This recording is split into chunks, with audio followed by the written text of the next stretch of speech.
Hey, everybody. Welcome to the Jim Masters Show live. How are all of you? It's good to have you with us on a Friday night. How's everybody doing? How are things going for you? If you're not having a good day, well, you found the right spot to not only have a good time, but also be inspired, as this is the Jim Masters Show live entertainment lifestyle talk show series, some 300 plus episodes with extraordinary guests, inspiring conversation, amazing moments, sometimes very, very special and sometimes very, very funny, deep conversations, terrific entertainment with guests and viewers who literally come from all around the world, from all different backgrounds, all fields of endeavor, wealths of success, from television and music, film, Broadway, Hollywood, as well as sports and comedy, culinary arts, inspiration, food, you name it. We talk about it all, we celebrate it all, and we celebrate life together on our entertainment lifestyle talk show series, which is sort of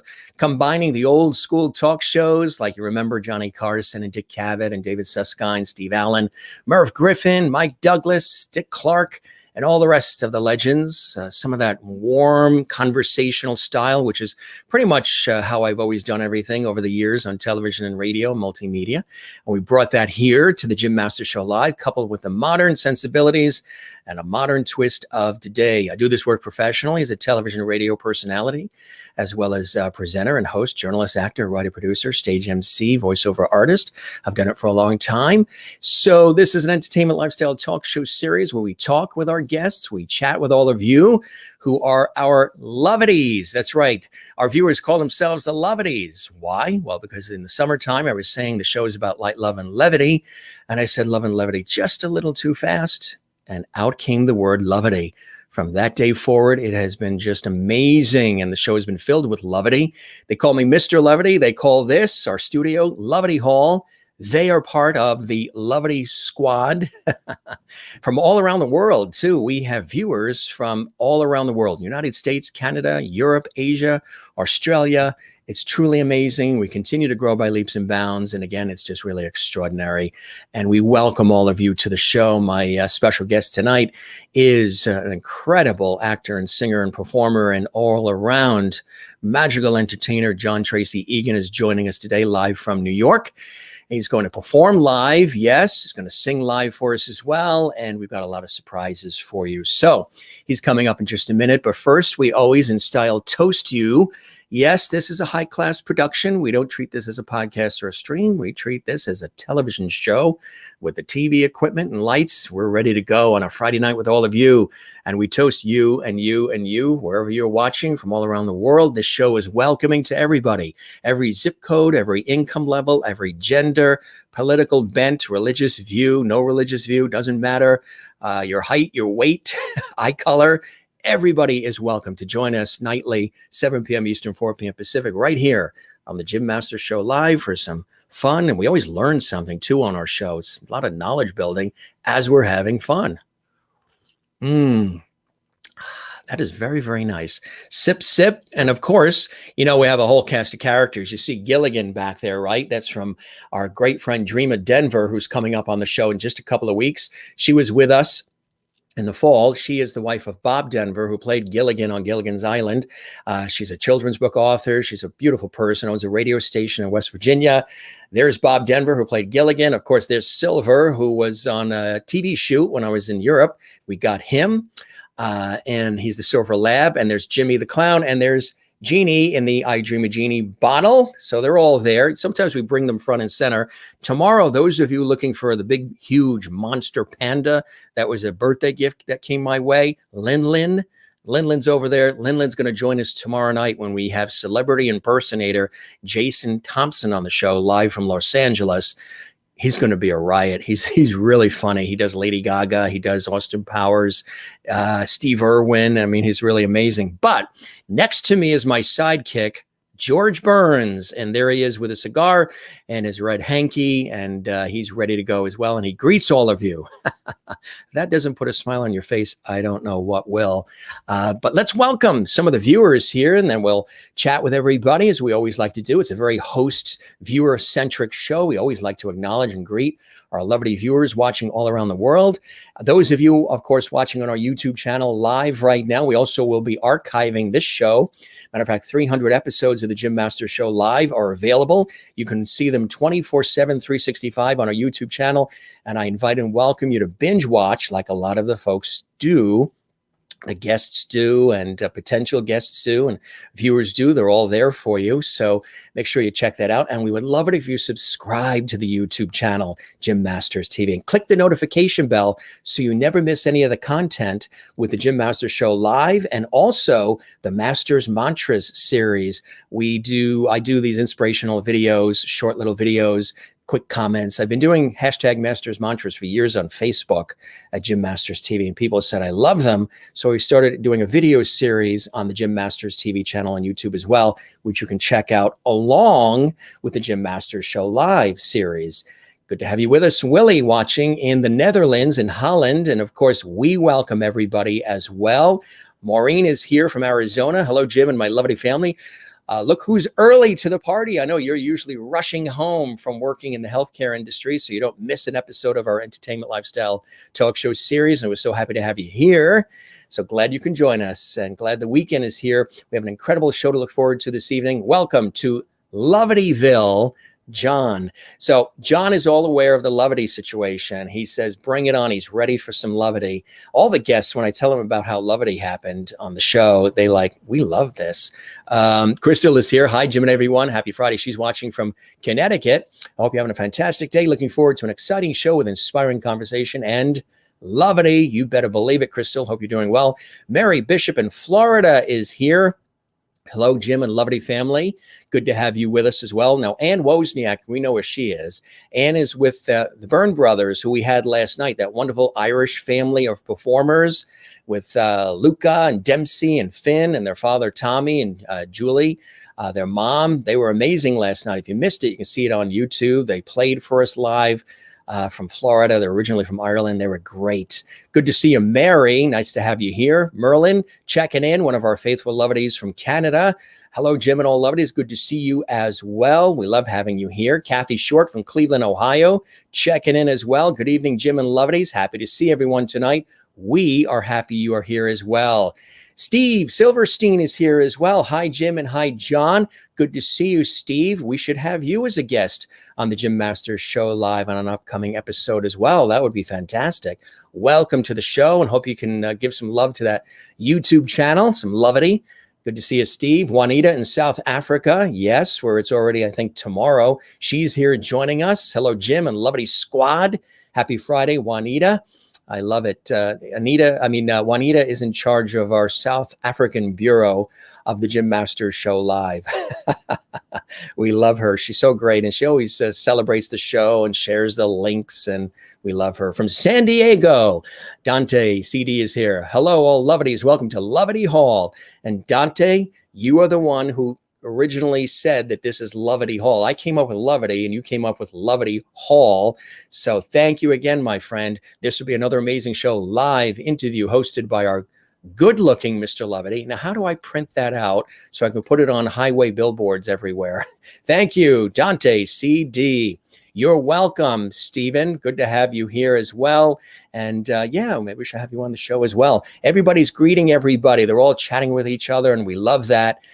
More comments coming in real quickly here. Kathleen Walker in New York City. Hey there, Jim. Hope you had a great day. Hi, everyone. Good to see you, Kathleen. I hope your day is going well and things are going well for you. We welcome everybody who's tuning in from literally all around the world. The comments will keep coming. We appreciate that. And I love the cheers too. Thank you, Crystal. We appreciate the cheers. Cheers to you. We always toast all of our viewers, and then we toast our guests as we go along. So whether you're watching live or maybe watching this later in the archives, we welcome you to the Gym Masters Show Live. Great to have you with us on a Friday night. We've got a terrific guest. I'm so excited to have him here.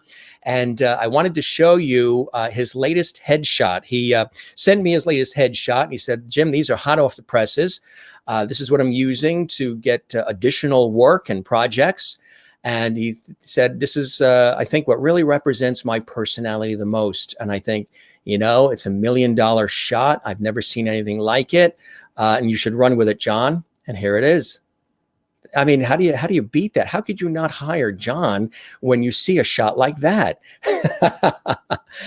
That's John. But then again, so is this, and this, and this. He is a multi-talented guy. And of course, in The Producers as well, Mel Brooks' famous The Producers, and so much more. I'm really excited to welcome him to the show. He first appeared on off-Broadway in When Pigs Fly, and made his Broadway debut in Jekyll and Hyde, playing the roles of Groom and Mike. He is also in the film version, Broadway Television Network's Atlantic Recordings. He was in the off-Broadway show Bat Boy the Musical as well, and then Kiss Me, Kate, at the Shubert Theater in Los Angeles, and of course starred in the musical The Producers. And in addition to that, he appeared with Josh Groban, too, in the Actors Fund benefit concert of Chess at the New Amsterdam Theater. It was amazing, of course. He created the role of Chef Louis in The Little Mermaid. Yeah. He was also in Bye Bye Birdie, and he's got a wonderful CD, Count the Stars, of course, the one we just showed you too on Christmas morning. He was in the movie Last Night. He's appeared on 30 Rock, the television show, Law and Order, the soap opera As the World Turns. Also been on Late Night with Conan O'Brien. He can be heard on the cast albums When Pigs Fly, Jekyll and Hyde, Bat Boy, and The Little Mermaid. It can also be heard on the 2005 soundtrack for the film remake of The Producers, and much, much more. He's just a great guy with a terrific sense of humor as well. Let's welcome him live and direct from New York, our great friend, John TREACY EGAN, ever the actor, singer, and entertainer. John, welcome to the show, my friend. How are you? Hi, Jim. Hi. I'm sorry I didn't have time to put that makeup on. I forgot. I'm just, the COVID and everything. I just haven't been to the store to get makeup for that headshot. Well, I tell you, that headshot, I think, is absolutely fantastic. I mean, how can you not? Actually, tell us, where was this from? This really is cool. That was from not this past holiday season, but the season before. The San Diego, the Old Globe production of How the Grinch Stole Christmas. And so I was playing Old Max, the dog, who is sort of a narrator, and he sort of takes you through the story of how the Grinch stole Christmas. But how long did it take to put that makeup on? Oh, that was pretty quick. That wasn't too bad. That was pretty easy. But I was saying that I'm very proud that I've played a cat and a dog. So I was in Cats, and I also played a dog in The Grinch Stole Christmas. So when they say give me a party, you give the left, right, or you're ambidextrous? We've got and we've got this for cats, Hey, just want to show you some of the incredible levity that's coming in here. Remember, I said I just happened to slip up in the summertime, and I said the word levity when I was saying light, love, and levity. And I was saying for the longest time it was an accident, but everybody keeps telling me, no, Jim, it wasn't an accident. That was meant to be. Right. You were supposed to say that. It was supposed to happen. And so I really appreciate people saying that. But the Levity Squad is already welcoming you. Christine, part of our Levity Squad in Levityville here on the Jim Masters Show Live. Welcome, John, to Levity Hall. You are now a Levity. That didn't take too long. It's already, I tell you, there's Oscars, Peabodys, Emmys, Tellys, Grammys, Tonys, and then there's a Levity from the Jim Masters Show Live. How does it make you feel? Most people say their feet start tingling. We'll take it. I think I'm getting flushed. I'm very excited to be getting. I'm a pink person anyway. I get pinker. I was going to say. So his nickname is Pinky. Christine from North Carolina, thank you very much. And Maureen says, I can tell we're in for some fun tonight. Welcome, John. Absolutely. Maureen in Arizona welcomes you. Gary welcomes you. Hi, Levity John. Fantastic. Gary from Iowa as well, which I think is really, really cool. More welcomes coming in here from everybody. Crystal is in Connecticut. Hi, John. Welcome to Levity Hall. And Mary Bishop is here. Welcome to the hall, John. She's in warm and sunny Florida right now, Pine Island, Florida. Kind of nice about now. Although today was beautiful. The last couple of days up here in the Northeast, tri-state area, New York, New Jersey, Connecticut, it's been really nice. Kathleen in New York City says, welcome, John. She's welcoming you as well. Dante, and you mentioned San Diego. He's in beautiful San Diego. Welcome, John. You are now a Levity. And Greetings, Jim and Lovedies. Welcome actor, singer John Tracy Egan to the show in Lovedy Hall. We're ready for conversation music with you tonight. Let the Lovedy begin. Yes. You can't top that, right? Cool stuff, cool stuff. And Christine, yes, she says, if it's an accident, mistake, it's the best one you've ever made, but it truly was meant to be. Your word, Jim Lovedy. Thank you very much. Appreciate that. Christine, who's with us every night. Hello, Mr. Egan. Hello, Stephen. Stephen.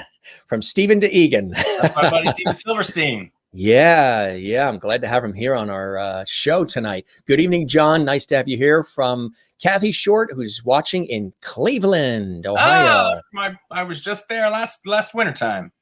Cleveland's a cool place, isn't it? It's a cool Cleveland's place. got great chocolate and great ice cream. Oh, and you know, they have a, when I was there, it was actually for a news segment, and I was sent to Cleveland to interview this psychiatrist who's written like 15 different books as for some of my professional work. And we went to her home, we did this all day shoot. And then some of the people, she's in her 90s. So her friend and her husband who were there with her, sort of overseeing everything and making sure everything was okay on her end.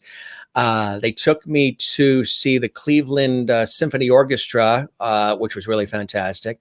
We stopped by the Rock and Roll Hall of Fame, but then they took me to the Polish section and to this really old church, beautiful church in that Polish section of Cleveland, and to a couple of really cool Polish restaurants, which were, the food was absolutely delicious. So very nice people. And then they took, I'm not Polish, but we went and, some kibas every once in a while is really good. And we went to see where they used the exterior shots for A Christmas Story. Did you go visit that? That house that they used? Yeah. Really, really cool. It's a great, a scrappy, great city. There's just a lot of great people there. Canada to the north. She's in Innerkip, Ontario. Merlin says, hey, John, welcome to Lovedy Hall, which is cool. Nice to have Merlin here watching as well. So how have you been? I usually ask the guests in the beginning, since we've been going through all this craziness of the last year or so. How have you been staying connected, creative, and sane during all of this? Well, trying to be creative, it's a great way to, we've had nothing but time. So it's, besides cleaning out your closets, 400 times and baking bread and that's right.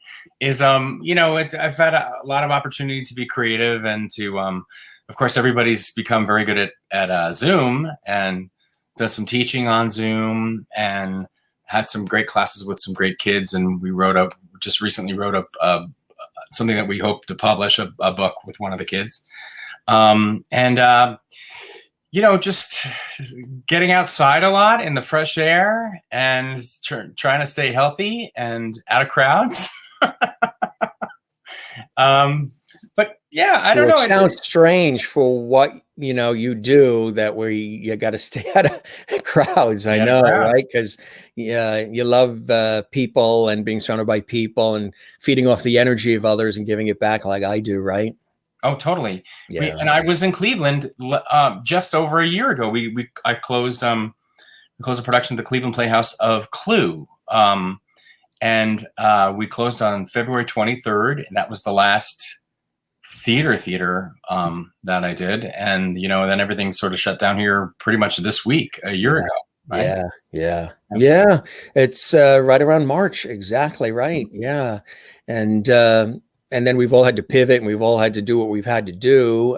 But we're seeing a light at the end of the tunnel and things are moving in a forward direction, which is cool and very, very important. Hopefully things will open up a little bit more as, things are safe and we can't just flip the switch, but not that some haven't, but we just have to still do it the right way and do it cautiously and keep moving forward. Keep that train on the track, right? Sure. And I think we can. I think now we're getting better at it. And I was fortunate enough to do a couple of outdoor concerts during COVID. And then I did a concert at the Paper Mill Playhouse that was sort of televised through the internet that we filmed very, very carefully, individual performances. So I think, it seems like also the city's going to start opening up with doing live performances, and that, I guess, trying to keep everybody They're doing a pop-up. There's Yeah. sort of like these pop-up type shows. Broadway is doing that, right? Yeah. Apparently, I'm not sure what they're going to be yet, but you know, some performances and concerts and things. I mean, I've seen some people's names attached to stuff, but I'm not really quite sure what they are yet. So tell us about some of the cool things that you've been working on lately, in addition to what you just described when you were in Cleveland.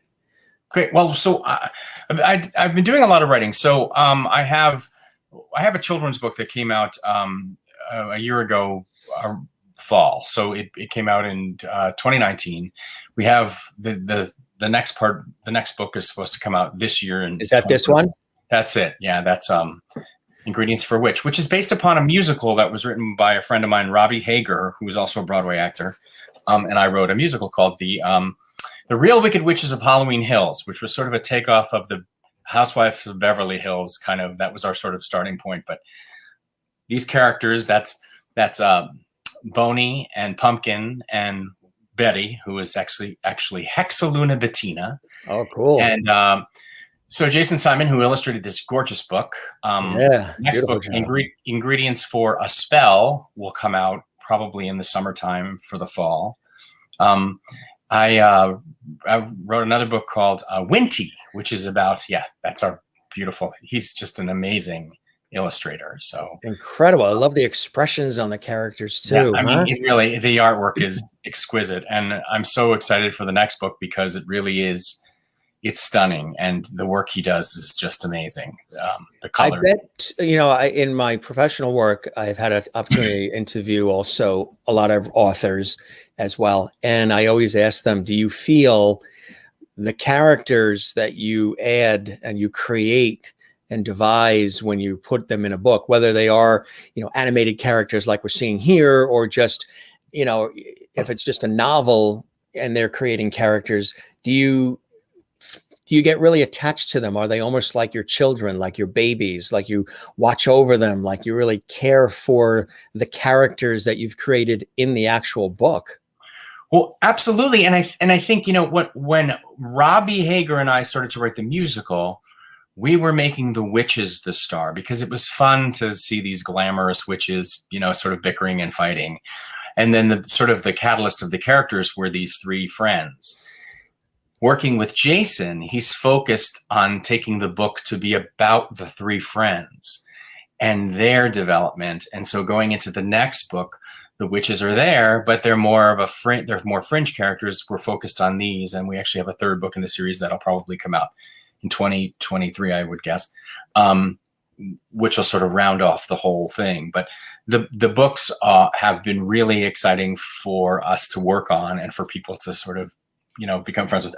This is funny. We just got today. Jason had keychains made. Let's see. Can you see those? So they're little. They just showed up today, actually. So, but those are our characters on a keychain.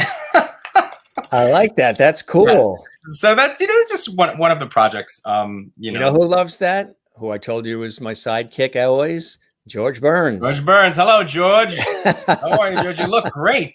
Doesn't he? He's always so dapper. He's always so dapper. He's my sidekick. This is Kong. Oh, we got George and Kong.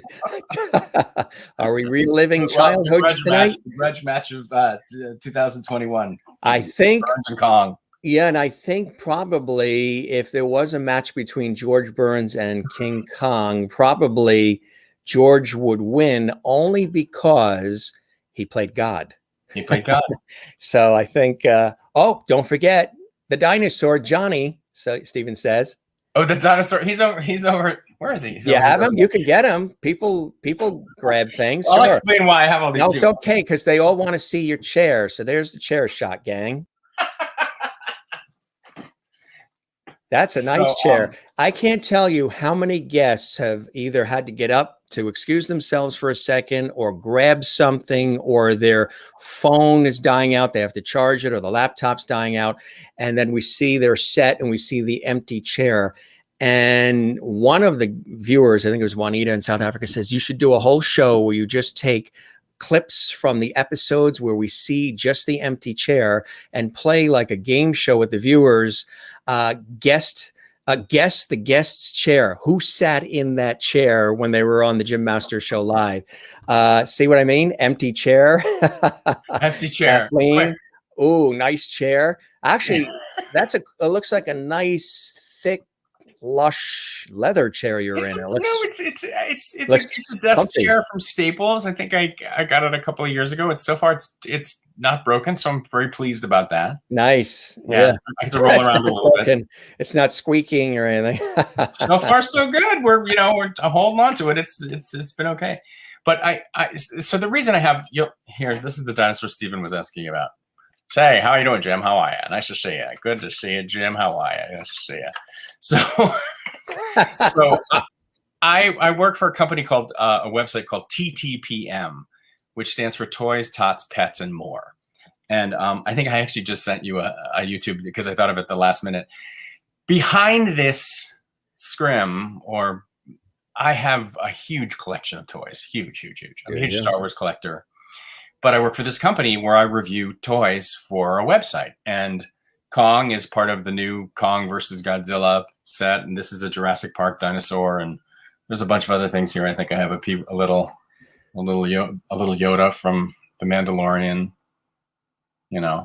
So, but it's the coolest job in the world. I review toys for a website. And it's basically just kind of let adults know what they're purchasing. And, it's an adult's point of view on, is this a good toy? Do we think, will kids like it? That kind of stuff, as opposed to there's also, a lot of YouTube videos from kids' points of view.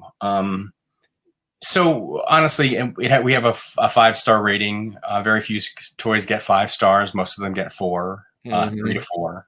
I've given a couple of bad ones. Have you really? Right in the garbage can. Oh no. Yeah, because we're allowed to, which is the cool thing. The company sends it, and they're like, all right, go talk about our toy, and you're allowed to say whatever you want. And most of the time, the stuff's pretty good. So these are both fantastic toys that I have here. But so that's why I have some of these. There's a lot of these things I have though that are just completely on my own. Which do you have any more around you? Oh my God, let's see. Oh yeah, let's do a pan shot. There's a bunch of Star Wars there. There's a Star Wars. There's another Star Wars. I got a King Kong poster. That's stuff I'm reviewing over there. So, yeah. So again, I have to say it's the greatest job. I absolutely love it. I mean, I still get to act in a way. I'm on camera and for a little bit, and they like me to be, off the cuff. And if I say something funny, it stays in the review. Absolutely. Well, off the cuff is always good, and freestyling. I was just grabbing. Do you still have all of your Matchbox cars? I have a whole. Wow, do you really have them all? Are those vintage? Those are the real ones. Yeah. Wow. They just happened to be here on the set. We did an early months and months in the beginning of the show. We did a whole childhood toy nostalgic show, and we brought out the kaleidoscopes and Twister and the GAF Viewmaster.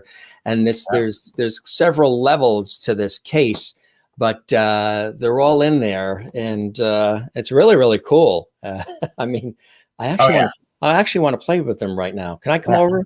Actually, again. So I have a whole case filled with Batmobiles. We even have the Brady Bunch station wagon. No.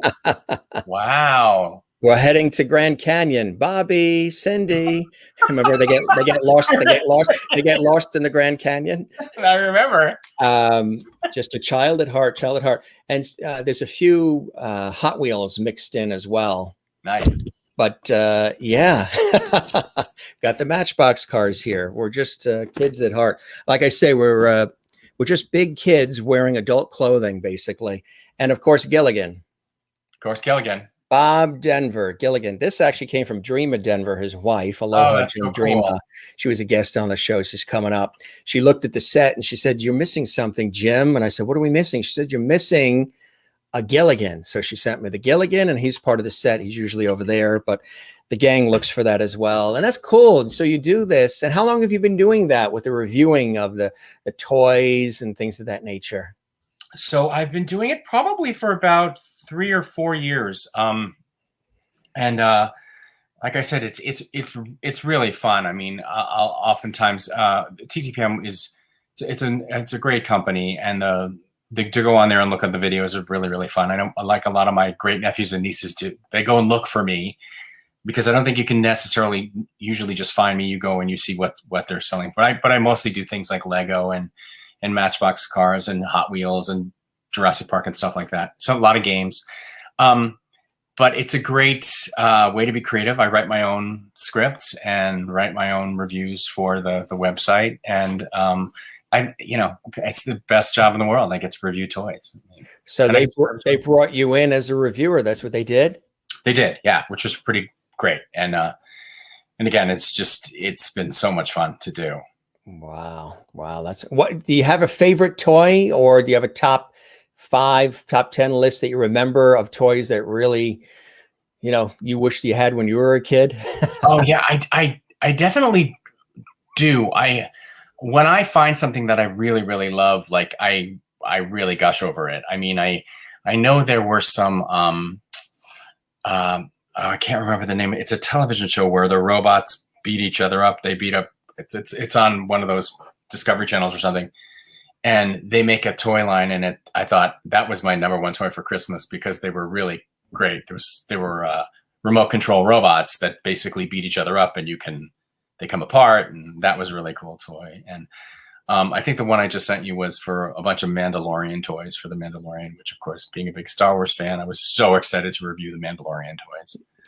I used to have the Lost in Space robot. Danger, Will Robinson, danger. Yeah, that was great. He was a great one. Yeah, that's cool. That's cool that you had an opportunity to do that. And how often do you do that? How often is that something that you get to do? So how it works is I usually go to the office and I'm assigned toys, sometimes in sort of a couple of lines, and I work on reviews. And then I go, the next week is when I go and I film. So I film for about 2 hours and try to do as many reviews as I can. So it's usually somewhere between 2 and 5 reviews in 2 hours. So I do it every week. It's a lot of my own time. So the nice thing is actually during, COVID, we only had to shut down for a couple of months. And now with very limited office hours, I do a lot of it at home. So I do a lot of writing at home. I bring some toys home to kind of write reviews. I have to be in the studio to review, to film the review, but that's only really 2 hours a week. And it is up to me, which is mostly pretty much I go for 2 hours a week. So you can really do it based on your schedule and what you've got going on otherwise and elsewhere, huh? While I worked, cool. While I was, in any shows in New York, I was still reviewing toys. And so what makes for a good toy these days? Of course, the toys have certainly changed over the years, but what do you think, from your perspective, makes for a good, solid toy that would get a good review? What are some of the things you're looking for? Well, it's funny that you showed Matchbox cars, because I always think you can never lose with a Hot Wheels or a Matchbox car. I think that's probably one of the best gifts you can give a kid, because they create their own adventures or stories with their cars, and it goes into their pocket, and it's basically indestructible, and they almost never get tired of it. Whereas you can get this fantastic, set of something, and it probably is broken in a couple of days and ends up in the trash or takes up too much room. So I think a good toy is something that a child will be driven to go and play with on their own and create their own adventures. Legos are amazing. Legos never disappoint. I don't remember Lincoln Logs. Oh yeah, Lincoln Logs were great. They have made a comeback. There's a lot of toys that have made a comeback lately. A lot of retro stuff that we would have. Evel Knievel came back. The He-Man series has come back. The Ghostbusters have come back. My sister used to have the Mrs. Beasley doll from Family Affair. Sure, yeah. I think that's more of a real vintage collector's item, because not a lot of people know who that is now. But right. I think the Jurassic Park line is great. Of course, anything Star Wars. I love anything Star Wars. So I think, but I think you have to be a fan. I think everybody's more Harry Potter fans than Star Wars these days. So Right, exactly. Yeah, yeah. Somebody asked, I think, is it Gary from Iowa asked, do you both have the orange Hot Wheels tracks for the cars? Those orange strip Yeah, tracks sure, of that course. you still have yours? I don't know. I don't have mine, but I've certainly reviewed quite a few, Gary. I mean, if you look Yeah. on yeah, TTPM, I mean, they're orange. They have blue ones now too. They have, but the orange Loop ones de still loop and exist. all that, and the Oh yeah, Johnny absolutely. Lightning set and Yeah, Johnny Lightning. Well, Johnny Lightning. it's interesting. I have this to show. This I just reviewed. Hold on. These are from Japan, and but they're Walmart exclusives, and they're really kind of cool. Let's see if I can show you one. These are Tomy. So I don't know. Can you read them? Yeah, Tomy. Yes, I have a few So of the these are Tomy. but these are available at Walmart, but really actually very hard to find in this country, I think. Collectors, so these are part of a collector set, but these are available at Walmart. They're kind of a little bit smaller than Hot Wheels and Matchbox, but they're really pretty cool. And you know what I like about them is they have the box. So Like with anything, when you have the box. Now, do you collect them? Is that why you have them? Do you collect them, or do you take a few out and actually get on the floor and start playing with them? No, well, I'll tell you what I do. So I do have not that I do that.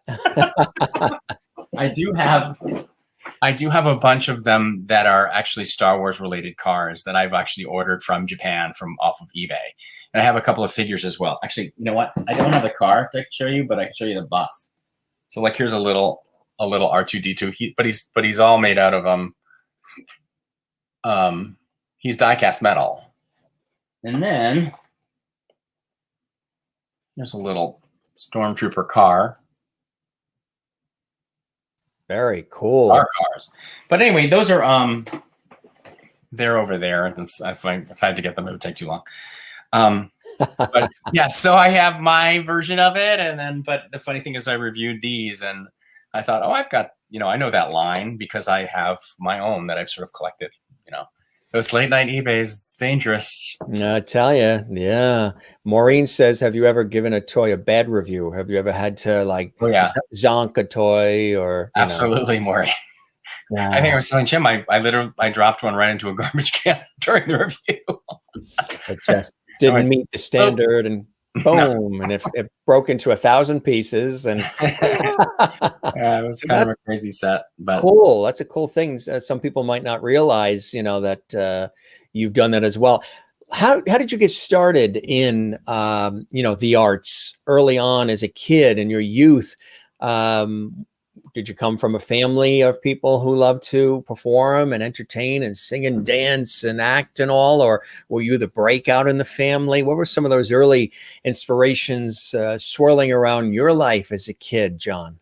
Well, I would say that my dad was a singer. My dad wasn't a professional singer. He used to say he was a saloon singer. Singer, yeah. But we couldn't get out of a party or a restaurant if there was a piano without my dad singing a song, without being asked to sing a song. So he was a singer, and my sisters all would sing for fun and play the piano. And I think I sort of just start putting on shows in my garage with my nieces and nephews and my neighbors, and it started there. And then my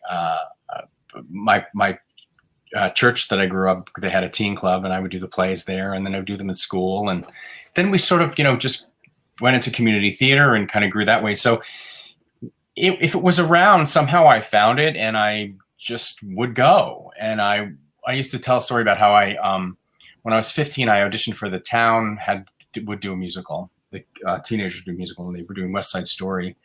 And I went to the audition, and I didn't have a piece of music to sing. So they said, why don't you think about what you want to sing? You can come back up. And then I went home. I didn't go. I didn't stay and audition because I think I made it that far. I got on the stage and then I chickened out. But luckily that wasn't the end. I think I just, that was okay. Now let's try it again. You know what I mean? Right. I just kept going. And people say, like, what drew you to be an actor? And I said, pretty much ignorance. I think I just kept doing it. Well, ignorance is bliss, right? Ignorance is bliss. Ignorance is bliss. It's like, So what would you say with all of that is would be maybe what you would consider one of the early in your career bigger breaks that sort of really paved the way? The door was opening for you, notoriety was coming in your way. What would you say early on was one of those pivotal moments for you when that started rolling in your direction, John? I would say, I mean, I had some, I got a great opportunity to go to Europe and be in a production of Cats in Switzerland and do the production in German, 15 days of the month. And then the other 15 days were in English. So it would go back and forth. But the big break here was I was in Howard Crabtree's When Pigs Fly at the Douglas Fairbanks Theater off Broadway. It ran for 2 years. And it was reviewed quite well. And it was a great opportunity for me to actually be known in the theater community as a performer. So a lot of people saw that show, and I had some great showcase moments in that show. So that sort of gave me the invitation to audition for bigger things. And then I would say I owe a lot to Christine Petty and who from Sirius Satellite Radio, and Frank Wildhorn for casting me in Jekyll and Hyde, which was a national tour, and then gave me my first Broadway show. And I think once you're sort of, as you sort of crack the egg, you opportunities, more opportunities open up to you. They're not necessarily, nothing's guaranteed, but I think once you sort of have a footprint or something in the theater community, you get opportunities to audition, maybe, or you go to an open call and people know who you are because they saw your show. Things like that. Very important, right? Exactly. And then the ball rolls from there. Tell us about one of the major breaks you think that was even larger, that just really flew the doors open for you. Is there one particular thing that just, when you look back at it, you're like, boy, if that didn't happen, it was so pivotal? It's so funny, I think, for every actor, though, what you don't get becomes what you do get, or something like that. You audition for something and it turns into something else. And I think my biggest opportunity was the producers. I mean, I was in the producers on Broadway for 5 years and I played 3 principal roles. And that happened because I went to an open call for the national tour. And I was in a production of Jesus Christ Superstar that was not reviewed very well. And the review said Springtime for Jesus, which of course, Springtime for Hitler is from the producers. So, and I was going to this audition. I thought, what should I sing? And I thought, well, I'll sing Gethsemane from Jesus Christ Superstar as if I were Max Bialystock. God, thy will is hard, but you hold every card. I will drink your cup of poison. Nail me to your cross. So I got to do that craziness in front of Susan Stroman and Mel Brooks, and they gave me the check mark to come back. And then luck would have it that they needed somebody to replace Brad Oscar in the Broadway company to play Franz Liebken because he was playing Max Bialystock. He'd been moved up. And they said, we want you to come and we want you to stand by. But they were secretly sort of auditioning me on stage in front of an audience. So I got to play Franz Liebken. Then they cast me as Franz Liebken. And I was staying in the Broadway company and I would be covering Roger Debris and Max Bialystock, which was amazing. So then I got to play Max Bialystock, and I became sort of the first cover, I guess you would, for Max Bialystock. And I had a great stage manager, Steve Zwagbaum, who was our production stage manager. And when they came to cast Roger Debris, because Gary Beach, God rest his soul, he was going to California to open it there. He told them, you should let John audition for you because you have him covering it, but you haven't seen him do it. I auditioned and then they gave me the part. So I did that for 6 months, and I was Franz, and then I was Max, and when the show closed, and it was huge. There was 3 great roles in a great Broadway show. that I would do again tomorrow. I've played Max Bialystock two times since, and Franz Liebken once. And I would do it tomorrow if somebody offered me to do it again, because I absolutely love the show, and I learned so much working with Brad Oscar and Nathan Lane and Matthew Broderick and Richard Kind and Steve Weber and all these fantastic. Oh, there's Nikita. Yeah, Nikita There's Bernstein was here. Hey, he was a guest a few weeks ago on the show, and you watched then. Yeah, I did. Yeah, it was awesome. We had a good time with Nikita. He was actually on twice. 2x2, I think, was the first time when they were talking about that, and then he came on. I said, you know what? Let's have you on, singularly. Try to say that word 5 times fast. Singularly. Yeah, right. Extra L's develop when you say that. And good to see you there I think you're in San Francisco now, that area, I think. Or are you back in New York? We'll have to get together with Nikita when he comes back east. Good to see you, Nikita. Now you've performed with Nikita. Nikita played my son in La Cage aux Folles at San Francisco Playhouse in San Francisco. And he's the greatest. He's a sweet guy. And yes, we had a song that we wanted to play, but unfortunately, I think the copyright won't let us. But we did a combination of "You Will Be Found" and "I Am What I Am" at Feinstein's in San Francisco. It's great. Someday we'll record that, Nikita. Someday we'll record it. That would be awesome. That would absolutely be awesome. We do actually have a clip here, and we're going to plays out of it. We're gonna show. We actually have the clip that you sent moments ago. Oh, okay. That's the reviewing thing. Yeah. Just show the first 10 seconds, and that's it, and then bail out of it. Yeah, because it's the review. It's just so you get an idea of what it is. You want to set it up a little bit? I think I'm just reviewing probably Mandalorian toys. Yes, the Star Wars, the Mandalorian from the Disney Plus, but the line of toys, and I'm very excited about it. Super excited. All right. And then there's another clip where you're singing, and we're going to share that with our audience as well. Oh, terrific. Here is, and then you're going to perform live too, which we appreciate. Welcome, everybody.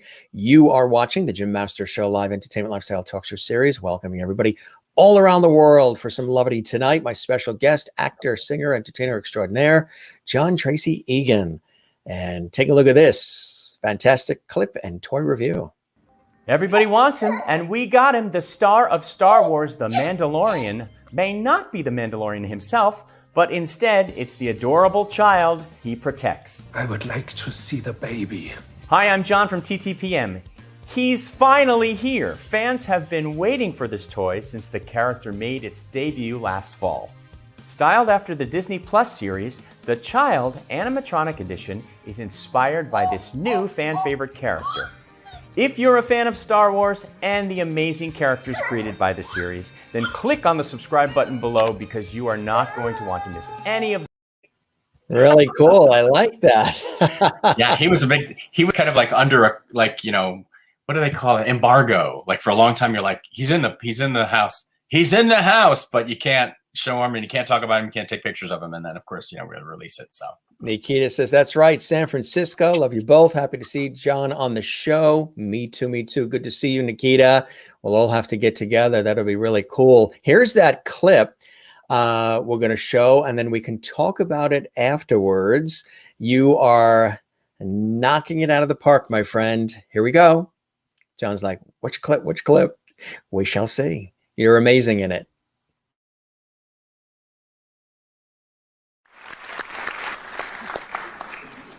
I dreamed last night I got on the boat to heaven, and by some chance I had brought my dice along, and there I stood, and I hollered, someone bang me, but the passengers, they know right from wrong.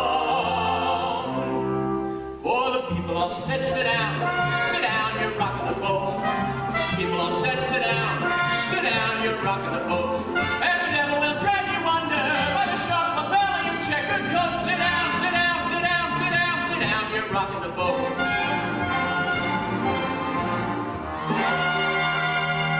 I sailed away on that little boat to heaven, and by some chance found a bottle in my fist, and there I stood, nicely passing out the whiskey, but the passengers were bound to resist.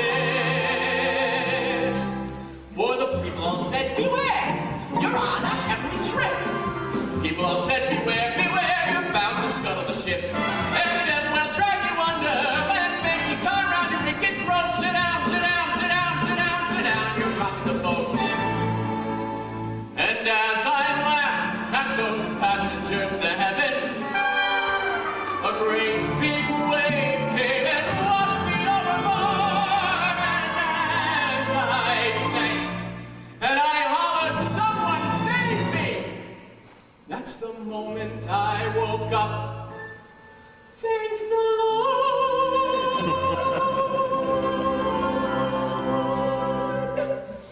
And I said to myself, sit down, you're rocking the boat. I said to myself, sit down, you're rocking the boat. And that will drag you under with a soul so heavy you'll never float. Sit down, sit down, sit down, sit down, you're rocking the boat. Sit down, you're rocking, sit down, sit down, sit down, you're rocking the boat. Sit down, you're rocking, sit down, sit down, sit down, you're rocking the boat. Sit down, you're rocking the boat.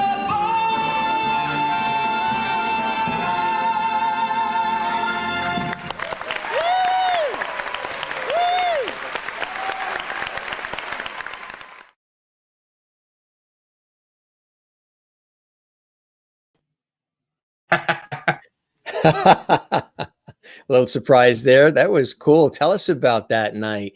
I mean, All right, you're what? rocking the boat and rocking So the that's boat and not Carnegie knocking it out Hall. of the That's park. not Carnegie Hall. No. No.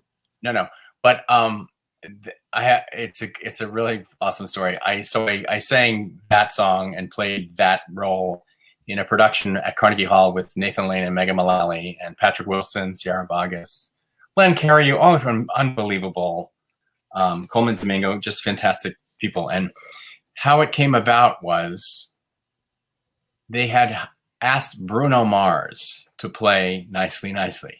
He couldn't do it. So then they were waiting for Usher.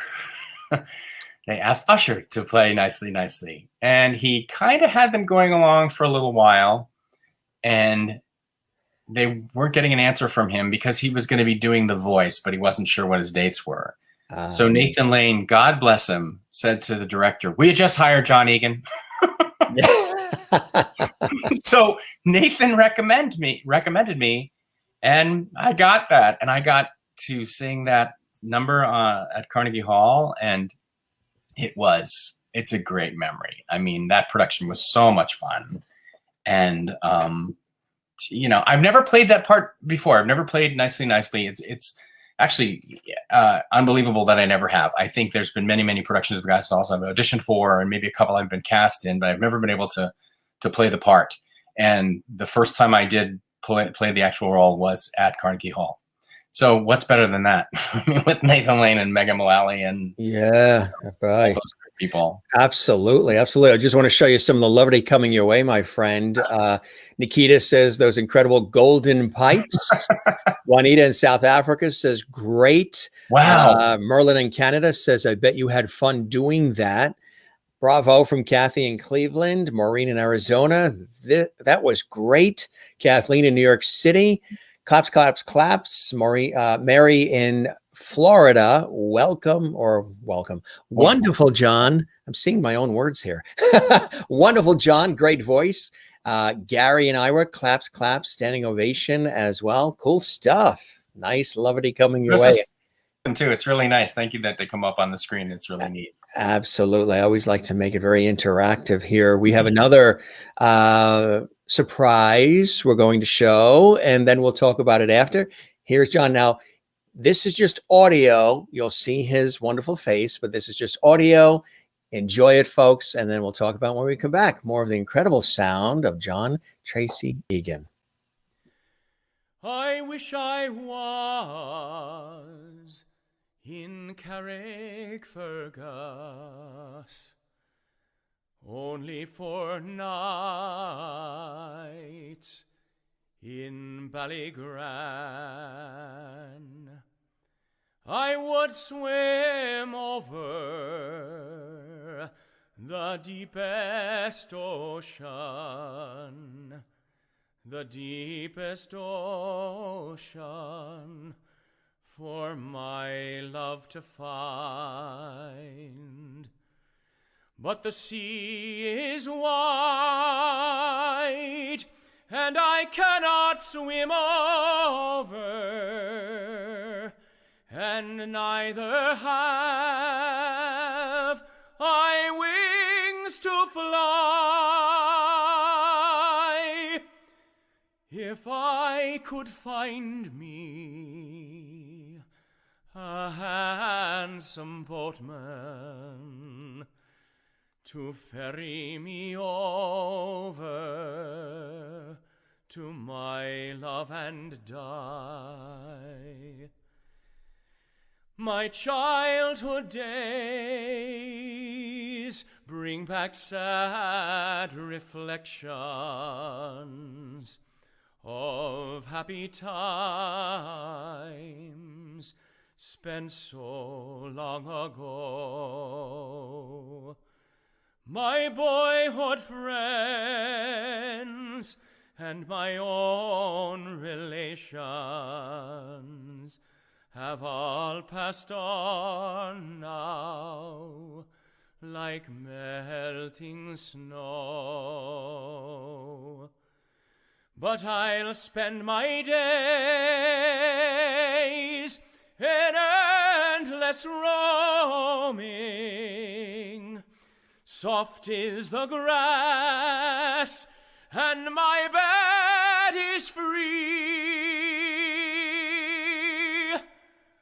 Ah, to be back now in Carrickfergus, on that long road down to the sea.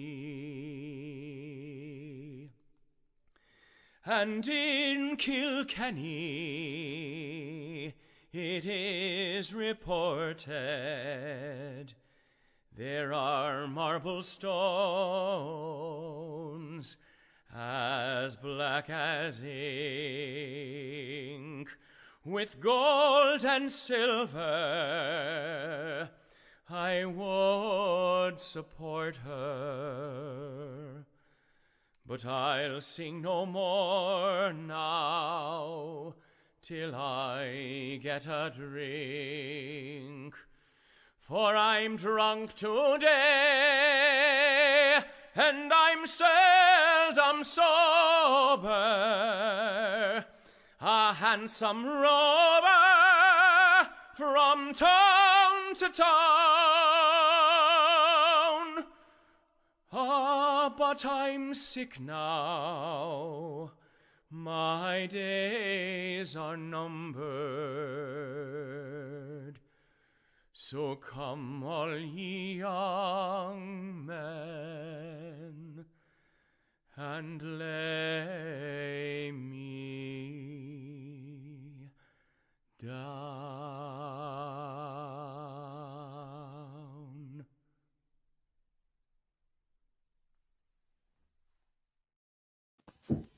Really nice. Bravo. Bravo. Thank you. Beautifully done. Beautifully done. Irish in your roots? Oh, absolutely. Yeah, absolutely. My father's mother's side. Yeah. Absolutely. Have you been to Ireland? I have. Yeah. You have. Yeah. It's beautiful. I love to go back.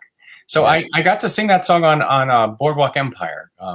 Yes. The first season of Boardwalk Empire, I was in episode 5, and I sang that song. And what was really interesting is you don't hear the whole song in the episode, but I had a lot of people writing me on my fan website email saying, "Do you have a recording of that song?" And I had that a cappella version, which I would send to people. But recently, so David Shenton, our mutual friend David Shenton, a great musical director, we just recorded a new version of it with actual instrumentation. That David plays the piano and the violin, and as you know, David's an unbelievable musician, just incredible. So we just sort of released it. It's on iTunes and Spotify, but you can hear Carrickfergus, but this time you can hear it with the instrumentation, which is really, really pretty neat. Beautifully done, even a cappella, because you really get a good sense of your vocal prowess. You know what I mean? To hear it, it really is amazing the way you do that song. It's very touching and it's very beautifully done. And the viewers are saying the same. Our Lovedies, very beautiful. Crystal Nolan in Connecticut. Bravo from Kathleen Walker in New York City. Outstanding from Mary Bishop in Florida. Juanita, South Africa. Always love this song. Love it more now. Thank you. The photo that was you looking at us. Awesome, John. That picture seems like you're looking right at me. Maureen says you slayed it. That was cool. Really, really nice. Do you get to sing Irish tunes and Celtic music at all often? You know, well, Jim, I'm glad you brought that up. Let me tell you why. Since St. Patrick's Day is coming. So David Shenton and I have been, our dear friend David, David. David's watching tonight, and Nikita is watching. We say hello to both. And Steven Silverstein, my other fantastic musical director. Steven and David's lovely better half, Aaron, is watching. And... Yep, Aaron. So David and Aaron are on Christmas morning. David's my musical director for that, and Steven Silverstein's musical director for Count the Stars.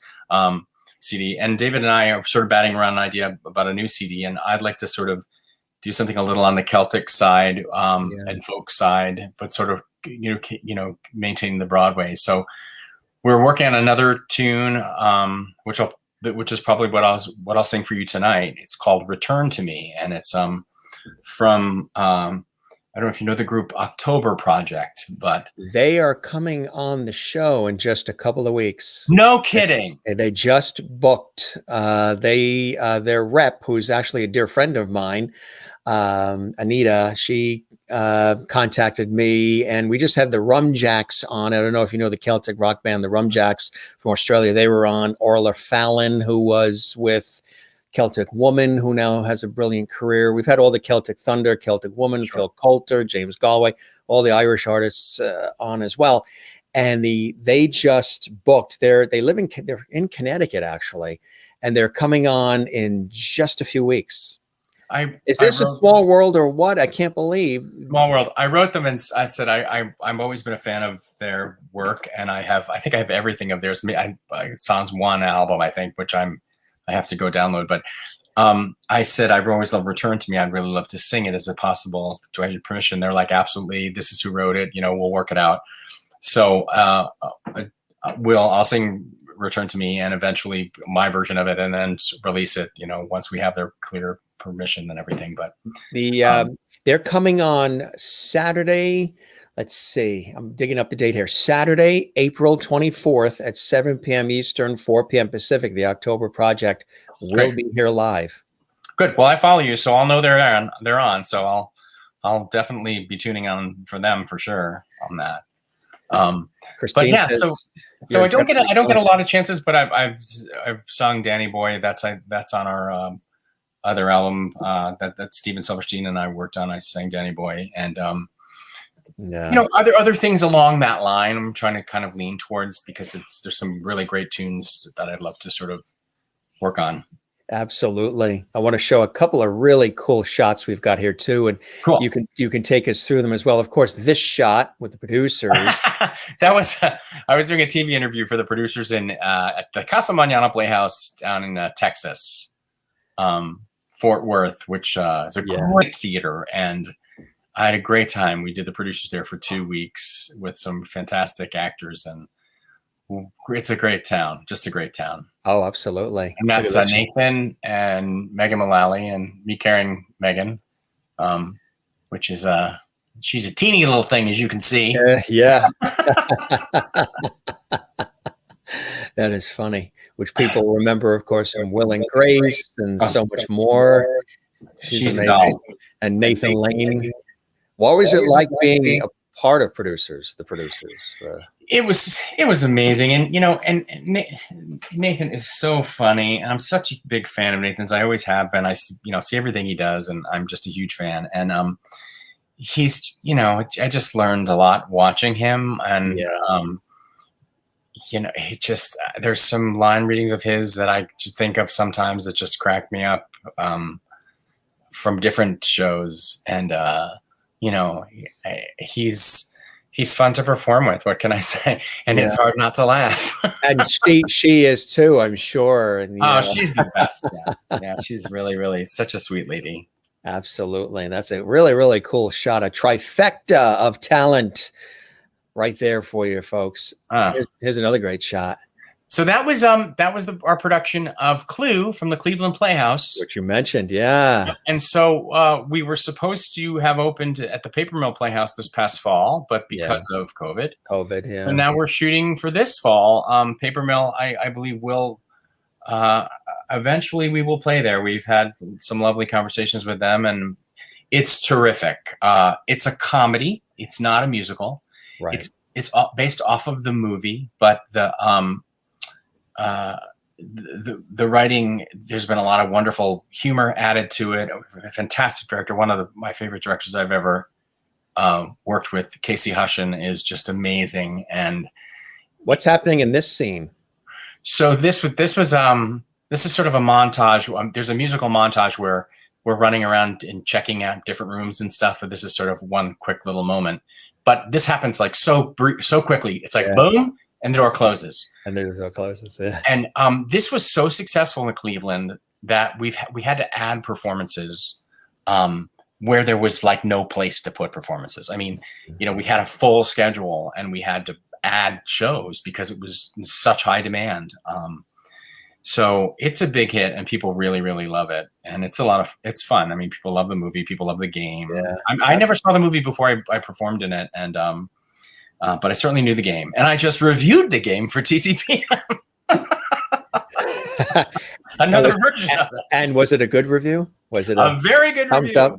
Up? Absolutely, yes. You heard it here first, folks. Another worldwide exclusive. There's 2 new versions of Clue out there. There's always a worldwide exclusive on the Jim Master Show Live. Here's another cool shot.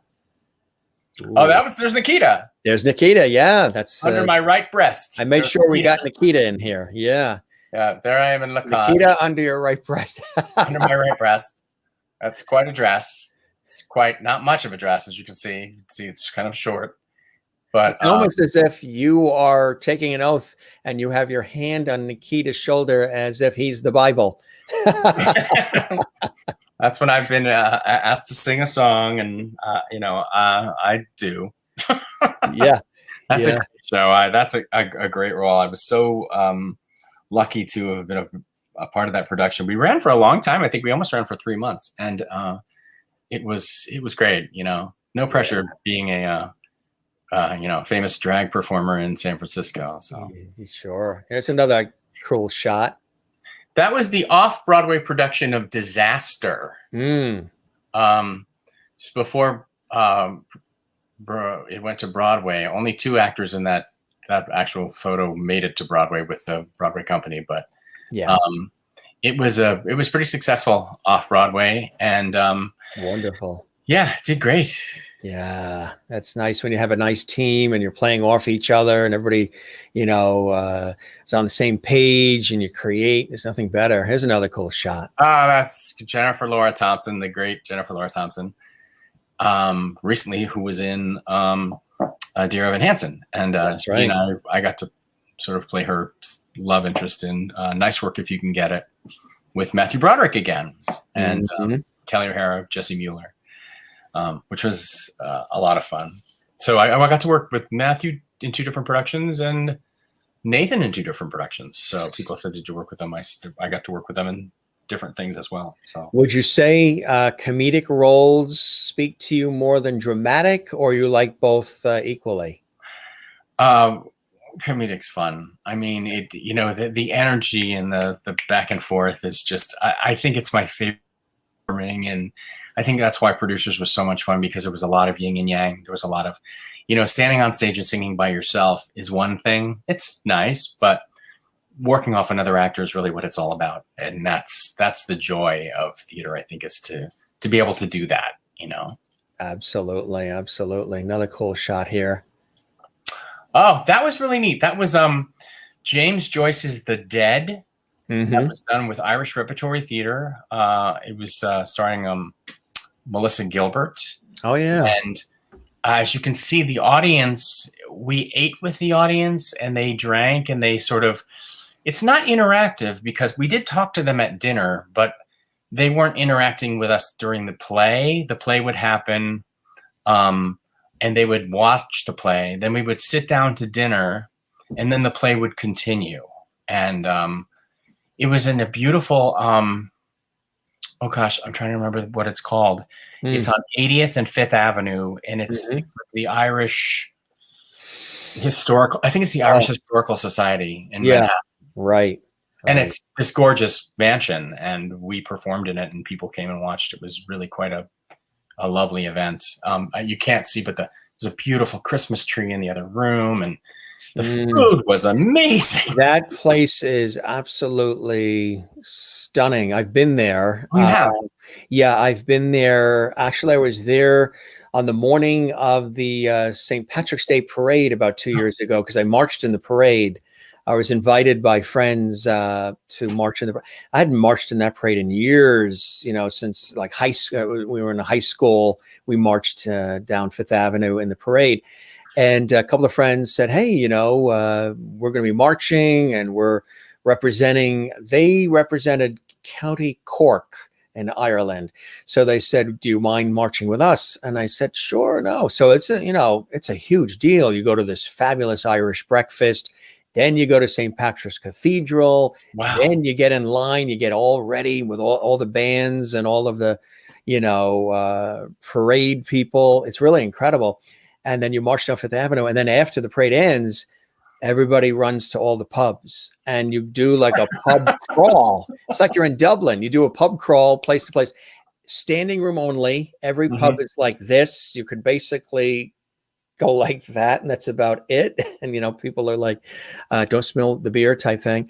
But when I was marching, I mentioned this a couple of times on the show, when I was marching with the friends who were representing County Cork in the St. Patrick's Day parade in New York, I was hearing these people yell out something, and they were sort of waving, and I mean, grandmothers, little children, everybody. So at first I said, it's a New York crowd. What could they possibly be saying to us? Because it was like up something. And the way it sounded to me with all of the, the marching bands, the sound of everything, the noise and waving and everything, and the energy of the crowd, lines with thousands of people during the St. Patrick's Day parade. I said, gee, I wonder, New York crowd and all, could they be waving, including the grandmothers saying, up yours, up yours, up yours, up yours, because they're pointing and they're going like this. And I'm like, you too, and you too, and you too. And one of my friends taps me on the shoulder and she goes, Jim, what do you think they're saying? I said, I don't know. It sounds like up your. And I don't think they're saying that, but I'm just riding with it. She goes, that's not what they're saying, Jim. They're saying up Cork, up Cork, up Cork, celebrating, I guess, County Cork, up Cork. Up Cork, up Cork, which sounded a little like, with all the noise, up your. 85-year-old grandmother saying, you, up your. You learn something new every day. It was cool. It was funny. Yeah. Up Cork. Have you ever had a chance to march in that parade? It's really something. No, I have not. I think I've only ever seen it on television. I know. I think. Thank you, Aaron. Love to all. Best show ever. Hi, Aaron. Aaron, yeah. Thank you, Aaron. Thank you. Absolutely. We have another great photo here, and we would love to know who this photo is of. My little Lola bird. Yeah, what a cutie, huh? That's my little Lola. She's right over here next to me somewhere. Oh no, I guess she's gone into the other room. Oh, if she comes in, let me tell you, this crowd loves pets. When pets end up jumping in and stealing the show, children. We had Donna Vivino on, and her son came in and tried to grab the headphones off her head. Wanted her to go in the other room because he was practicing his drum solos, and I think he was 8 years old or something, 4 or 8. So if jumps in your lap, that's perfect. How old and what kind of? So Lola is a rescue.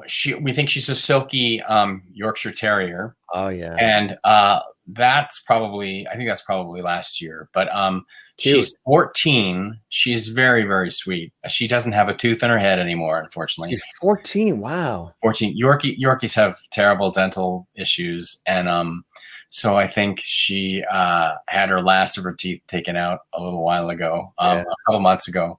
So we must give her a nice smashed up food. She loves it, and she's just so sweet. But she's 14. She sleeps a lot, and her tongue hangs out. Yeah. No teeth, so it's like. Wait, let's give you a single on. She's so. Here's an imitation of my dog. Freeze frame. Can you imagine if they're just joining us and tuning in now? Close by. She really must have gone in the other room. I would pick her up and you'd see her. She'd be like, oh. So, yeah. Imagine if somebody just tuned in now. And my guest is. And my guest is. I couldn't say cat got his tongue. That's for sure. Cat got my tongue. That was yeah. Now look, see, now this is where the pet takes over, or family member takes over and becomes the star instead of the guest. Adorable puppy, ooh, puppy love, beautiful dog, puppy sighting in Lovety Hall. I'll tell you a funny story. Thunder.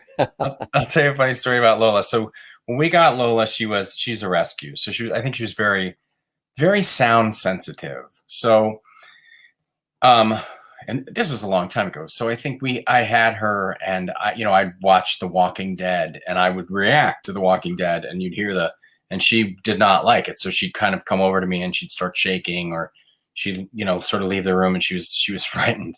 So, she was asleep in the bed next to me, next to the chair. And a scary movie came on television. I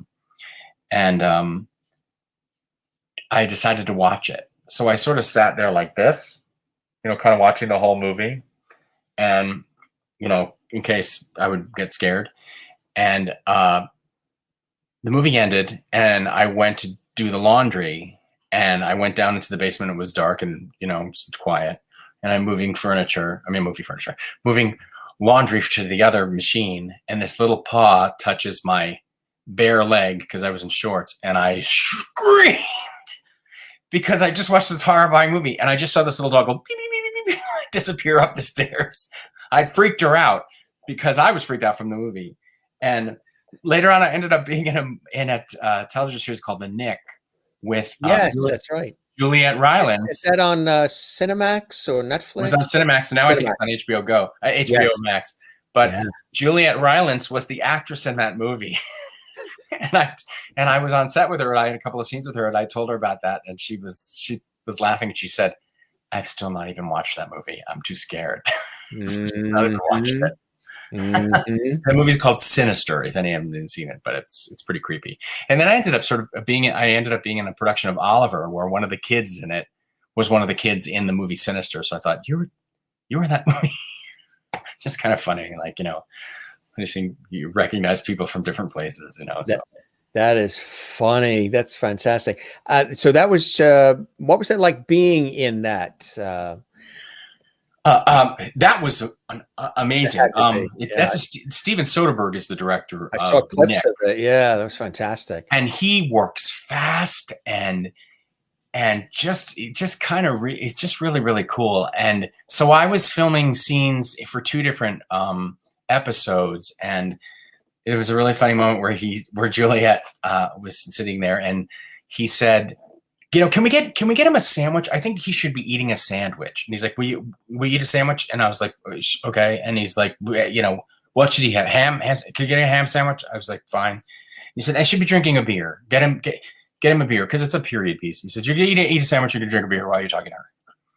So he called out the order and then was like, how are we doing with that sandwich? And I thought, my God, they've got to find a sandwich on this set. And when they made the sandwich, it didn't look like a sandwich you got from the deli. It looked like a sandwich from, they would make in the period. So I had this period ham sandwich and fake beer. And he said, I want you to be eating and talking at the same time. And so I was like, oh my God. And I looked at Juliette, and she went, good luck. It's only one sandwich. So I was like,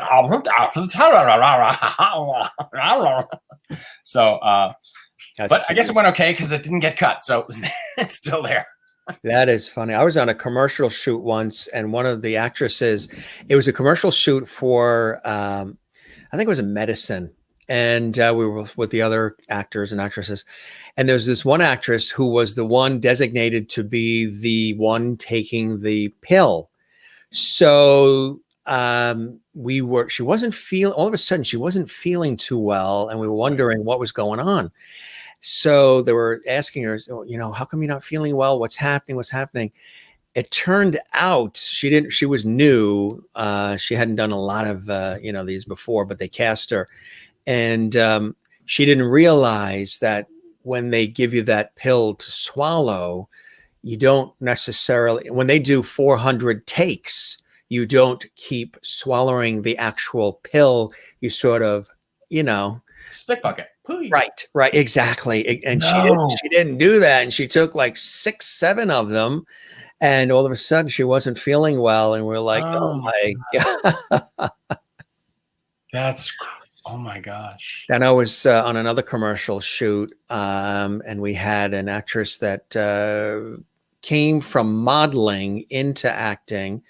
They cast her to be sort of I was a spokesperson for a car manufacturer, and she was the female co-spokesperson. And she was new. She hadn't done it before. And what she did was, when you have your downtime, when they're taking other shots with different people, I did my lines in the beginning, and then I had my break, and then they called me back in to be the main spokesperson a little later in the day. She brought her modeling portfolio with her and was showing all the other fellow actors and crew her modeling photos on a commercial shoot for something that had nothing to do with the modeling photos. And the other actors and actresses are like, you don't do that. You don't bring that. You don't bring other work to that. And then she started complaining about, okay, when do we eat? When do we eat? Where's the food? When do we break? When do we break? And the director wasn't of the type that you could say that. He wanted to make sure that that shot was got before they broke, especially when it was outdoors and we were up against the lighting and the sun changing. So you had to match the shots and everything. And they're trying to tell her, hey, you don't, they're the other actresses are like whispering to her, don't let him hear you, because they'll never call you back. They'll never bring you back. And I don't know how he overheard it. And she finished that shoot with us, but it wasn't called back. So you don't bring your modeling portfolio to a commercial shoot, and don't keep asking about food. There was a show. Well, it's off the air now. I could probably say that, the Conan O'Brien, when we were doing Conan O'Brien, they had us come there really, really early in the morning. And you bring your own sort of like wardrobe to a degree because they want to pick from it. And we were in a green room, and we were watching Maria Shriver rehearsing the news, like kind of in the morning. You could see because it's like closed circuit television, whatever. Yeah. So we were in there for a long, long time. We were in there in the morning, and then we went past lunch, and it was probably like 2 p.m. And one of the actors said, first of all, they came in, they were filling a refrigerator full of like drinks and stuff. And this actor said, can we have one of those? And the guy's like, no. And he locked it. So then he got one of the PAs, and he said, can we get something to drink and eat? We've been here a long time. And is it okay? Can I run downstairs and get something? I'll get it for everybody. And the guy said, no. And he said, yeah, but look, man, we've been here since like 8:30 in the morning. And it's like, now it's almost 3 o'clock. We've had nothing. And he goes, and so he says, okay, you can go. And he goes, thank you. And he goes, don't come back. He said, what? He said, go, you can go, but don't come back. Exit the building. Said, bye. All right, well, I won't go. And he goes, no, you can go. And he literally just kicked him out. He goes, you're firing me because I'm asking for a drink of water? And he goes, you can go. So, we sat there all day without anything to drink or anything to eat for a long time. And, and that was pretty crappy. And I have to say that, a lot of times that doesn't fly. But for some reason, because of where we were, it was NBC. It was, it was Late Night with Conan O'Brien, and I have to say those guys weren't really very nice. I have to say, and I have to say that neither was he, and neither was the co-star. I got to get a little gossipy. I mean, it's kind of what you want to hear, right? Don't you want to hear the dirt? Sure. So that wasn't a good experience at all. So all the way He's not around, on NBC anymore, so we're not worried. even he and the whole crew. Oh yeah, he and Andy Richter, not nice.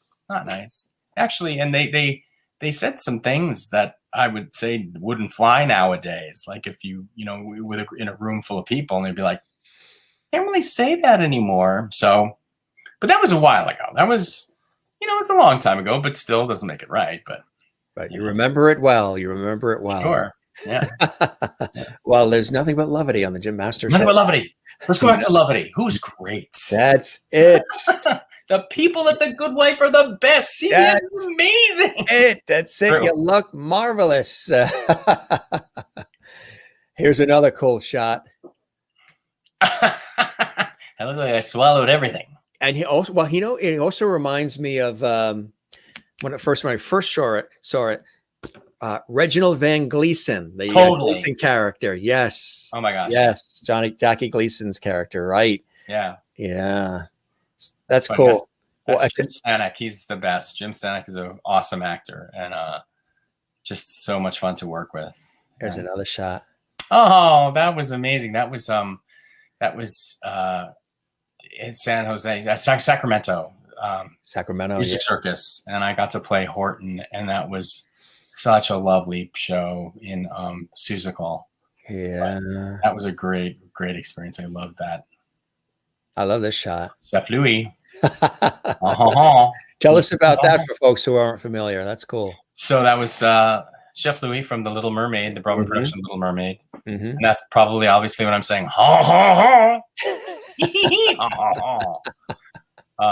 That's when I got tortured fish. I would torture those poor fish. Do you have a preference of acting over singing? Are you an actor who sings, a singer who acts? How do you look at it? What comes first to your heart? I would say I'm probably an actor who sings. I would like to say that.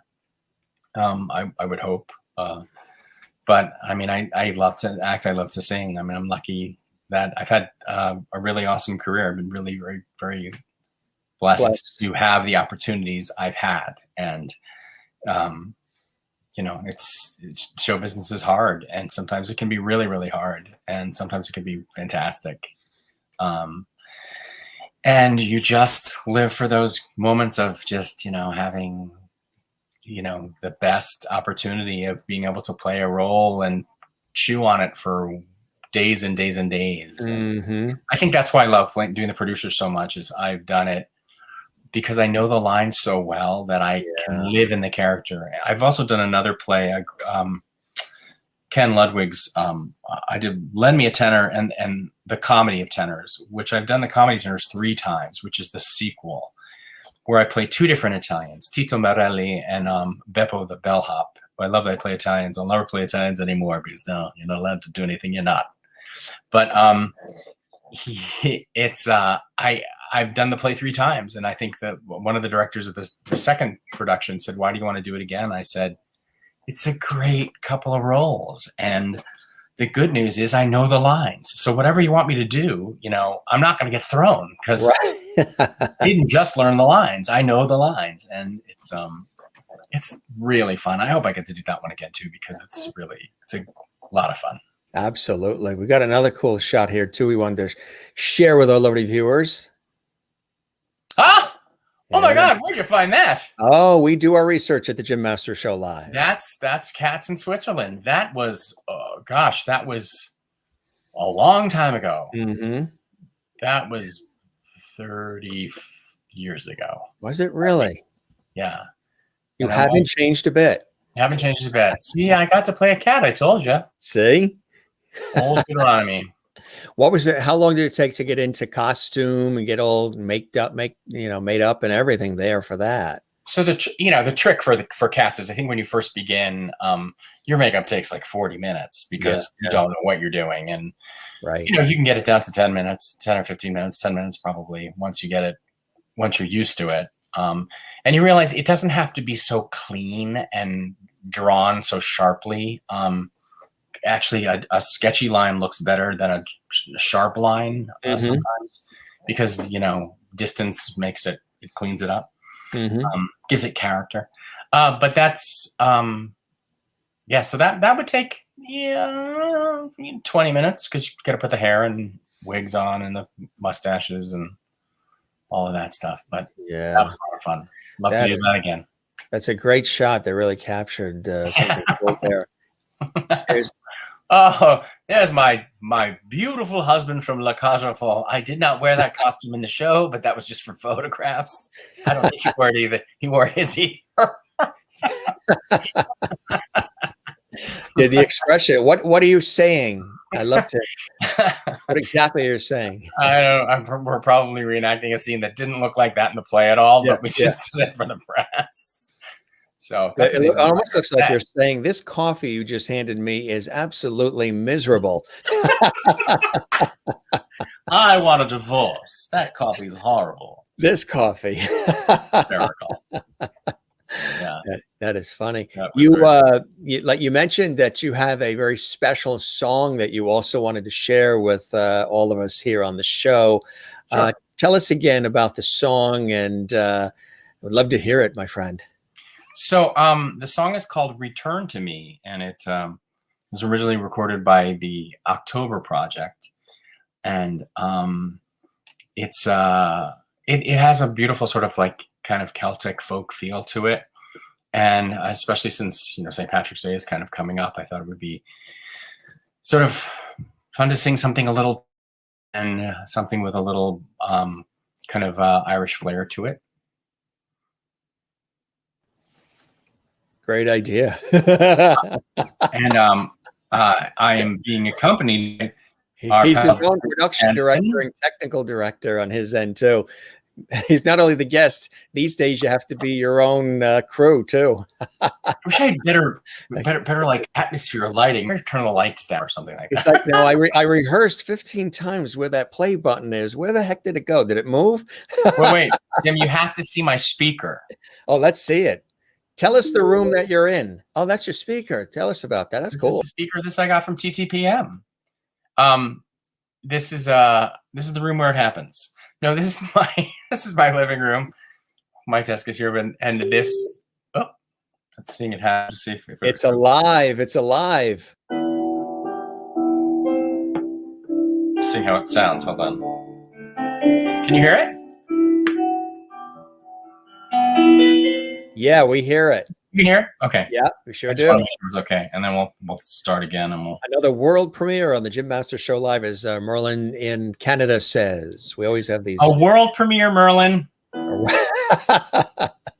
That sounds like a play title, doesn't it? A world premiere, Merlin. World premiere, Merlin. I hope I say her name right. Do I say it right? Marilyn? I didn't. Did it have it come up? I've heard many different pronunciations. I see Merlin. I hear Marilyn. Is she telling? Merlin. Marilyn. It's unique. It definitely is Marilyn, unique. Yeah. Merlin. All right. The incomparable John Tracy Egan is live this Friday night on the Jim Masters Show Live Entertainment Lifestyle Talk Show series. Put some more ice in your glass, folks. We toast everybody. He's about to entertain us live from his beautiful downtown studios from Dinosaur Hall. And he's not in downtown Burbank. He's in New York, in Westchester. In West. All right, tell me you're ready. Great, the greater New York City metropolitan area. All right, here he is, live just for us, a world premiere. Here we go. Enjoy.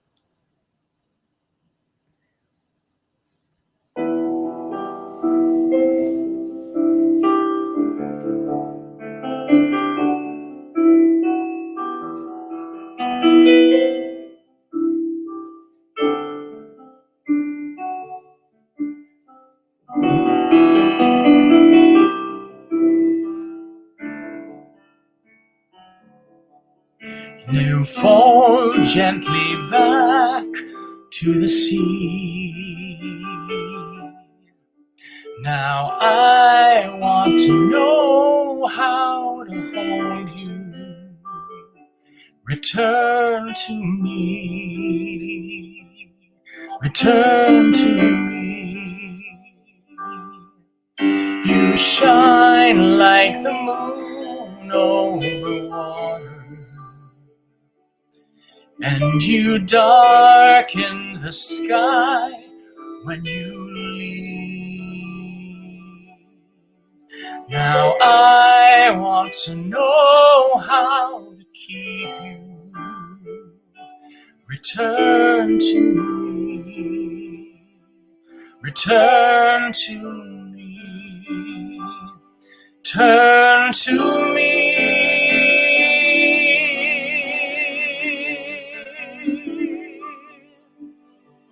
Everything I tell you has been spoken, and everything I say was said before.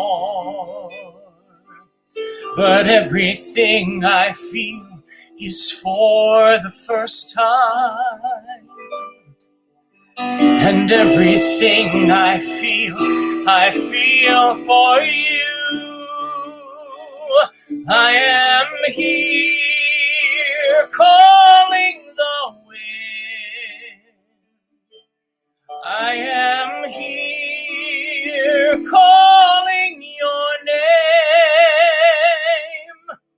I am here calling you back. Return to me.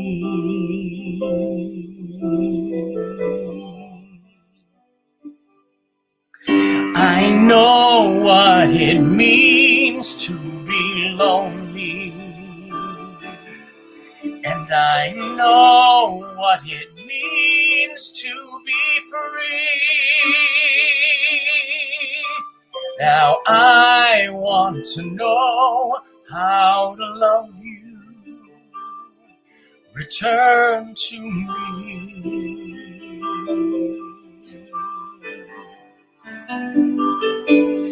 I am here calling the wind.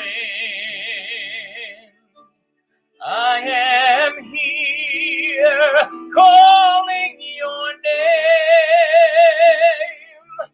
I am here calling you back. Return to me.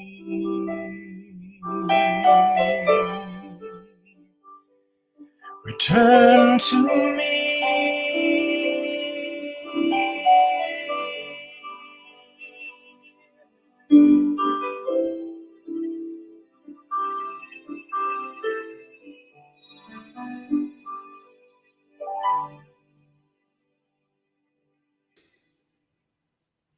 Very beautiful. Nicely done. Nicely done, my friend.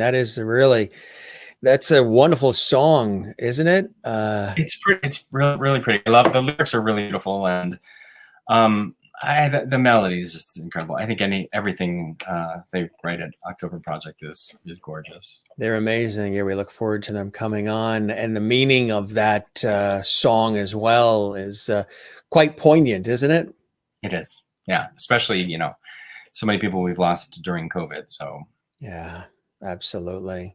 Kathy in Cleveland says beautiful and spot on. I agree with you, Kathy. And Gary in Iowa, USA, claps, claps, claps here. And Kathleen in New York City says awesome with a ton of claps, standing ovation here. Mona in Louisiana says that was beautiful. Thank you. And Juanita in South Africa, where it's already tomorrow, and she's a trooper. She's with us day in and day out. Outstanding. What a beautiful song from Juanita. Mary in Florida here is saying really beautiful. Claps and hearts. Bravo from Merlin in Canada. Bravo. John, love the words. Maureen in Arizona, USA says beautiful and soulful. Really nice, my friend. Everybody's enjoying it and sending the lovity your way. Thank you. Um, Also, what have you, props to David Chenton, our pal David Chenton, Dave? He's who made that track. So, super talent, absolutely super talent. And we had him as a guest on the show a few weeks ago too. We had an epic time with him and Aaron as well. Um, what has this year taught you? I mean, there's been so many teachable moments through everything that we've been going on together, dealing with, whether it's the pandemic, the economy, the civil unrest, political craziness, all of the above, all happening at the same time. But yet we've had time to pivot and to breathe and to somehow, even though we can't be with each other, some connections have been made in different, unique ways. And a lot of people have been very creative. They've had an opportunity to sort of get in touch with who they are and their essence, and maybe even do a few things that perhaps they were always putting on the back burner because we're always running around all the time, clearing out that inbox, going to the next thing, doing the next thing, this very fast-paced society we live in. So this was certainly a time, like you said, bake bread, clean closets, but really also look in the mirror and say, gee, am I happy? Am I doing the things I want to do? And what do I want to do going forward? What are some things you've learned, John, about yourself through all of this that will take you going forward? Well, I've learned that Sorry, but we've run out of time. Thanks for joining us. It's like what they do to the guy. Too much to tell the truth. They always do that. Yeah, sorry, too much. That's it. You're right. I love that. No, I was gonna say, I've been very lucky, and in that, so many people I know are healthy, and that I've been able to sort of maintain health and sanity, and I think I really appreciate the sunshine and fresh air. I think because it was the thing to do. I think it was the thing that sort of kept me sane. I'm lucky enough that I don't live in a city. I live in a suburb, so I could go outside, and it wasn't a huge chore, where I know a lot of people who live in smaller communities that are tighter. They have to go outside, they have to mask up, and I mask up leaving the building. I mask up in areas, where there are people, but I can also step between a couple of trees and, sit in the sun and breathe the air. And even when it wasn't a sunny day, I out in the wintertime, and I think that really just nature kind of kept me sane. And, you have to sit with your thoughts. You have to give yourself permission to take the opportunities of this downtime to use downtime. I mean, look, it took a lot of naps, and naps are amazing. I mean, so if you were able to take a nap, and I always think, these, unfortunately, all the hospital workers, these people who are killing themselves trying to keep us healthy and safe, and, they need naps. They need a year of naps. Yes, they do. After this. Vacations and attaboys and much more, right? Sure. Yeah. It's been amazing. Has it altered anything as far as some things that you want to do going forward? I keep saying that I hope that we come out of all of this more compassionate, more empathetic, kinder to one another, and we listen more, because a lot of people like to talk at, and when everybody's talking, nobody hears. So I'm hoping that we listen more, and everybody is invited to the table, because we all have a purpose and a reason, and everybody should have a voice, and things are more exciting when everybody's at the table. You get all these different ideas, and there's wonderful collaborations, and creativity is born out of that. But I really hope that, and again, I know there will be people who will just go back to their old ways and just go back to cutting you off and road rage on the highway and all the rest of the nonsense. But I'm hoping that maybe there is a pendulum going in this direction, maybe where after everything that we've gone through, it's really everything. It's health, it's money, it's society and civil, situations, political, all rolled into a 12-month period. Any one of those would be something that, you could deal with for many, many years.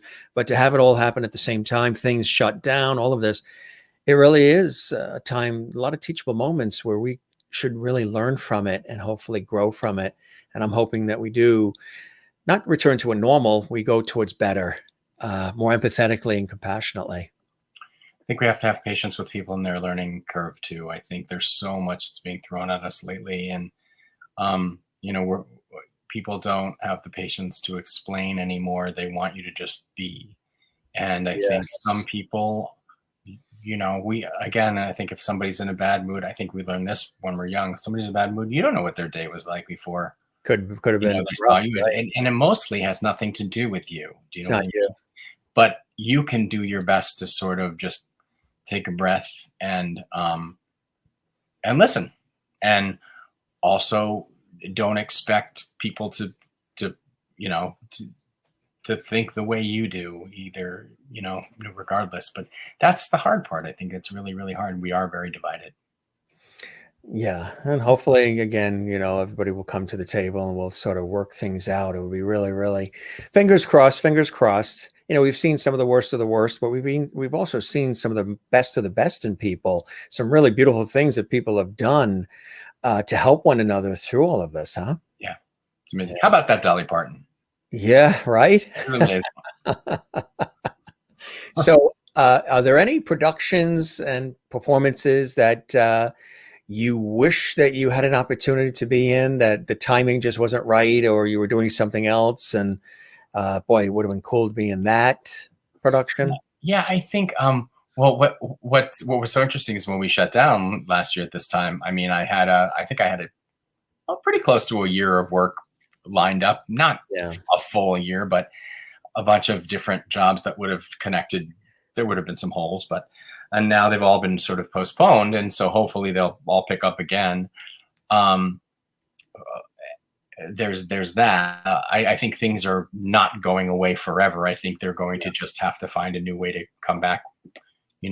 I feel bad for the shows that have, like Nikita's show. Nikita had a great show, and Yeah. and hopefully it will be able to come back and not have to, deal with the COVID thing. But I think for me, I don't know. There's I always wanted to do Les Miserables, and I never had an opportunity to do Les Miserables. I did have an opportunity once, and unfortunately, I wasn't.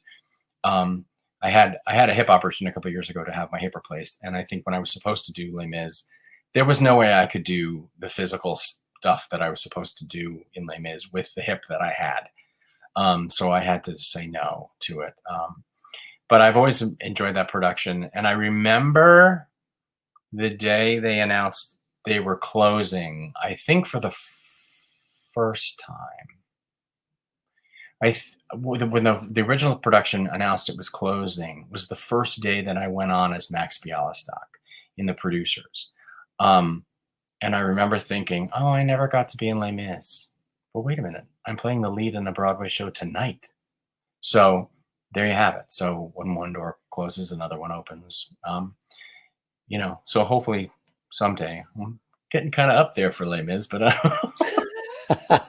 don't know. Well, it's so funny. Like, these movies and stuff, they kind of ruin the original things for people. So, like, for example, Jean Valjean was, an everyman, but now he has to be Hugh Jackman. Now he's got to be Hugh Jackman, right? But since The Prom has premiered on Netflix, I've gotten more people saying, oh my God, you've got to play the lead in The Prom. You've got to play James Corden's part in The Prom. And I thought, well, that wasn't who did it on Broadway. It was Brooks Ashmanskas, who was amazing, but you never would have thought of me. But because James Corden did it, and he's a chubby guy, you're thinking, oh, John Egan's got to do it now. So hugely that's a thing. I don't know. But so I'm not the buff Ramin Karimloo or Hugh Jackman for Jean Valjean, but maybe I can do The Prom somewhere. Is stage your first love? Theater? I do. I love to, if it's the right part and the right song and the right moment, it's just nothing is better than singing and belting out a fun song live every night. Yes, of course, I would love to do television and movies. When those opportunities, when I get the opportunities for those, I'm thrilled for that. And I got a great opportunity to do an episode of Gotham, the television of Batman Gotham. I'm a huge Batman fan. And the actor who played this sort of young Joker character, fantastic actor. Always thought he was amazing and amazing on that show. And when I found Wasn't that Cameron Burgess Meredith, the original on this TV series? I am that old, but No, that wasn't that was Cesar Romero. Cesar Romero was the Joker. It was a Joker, and the Penguin was Burgess Meredith.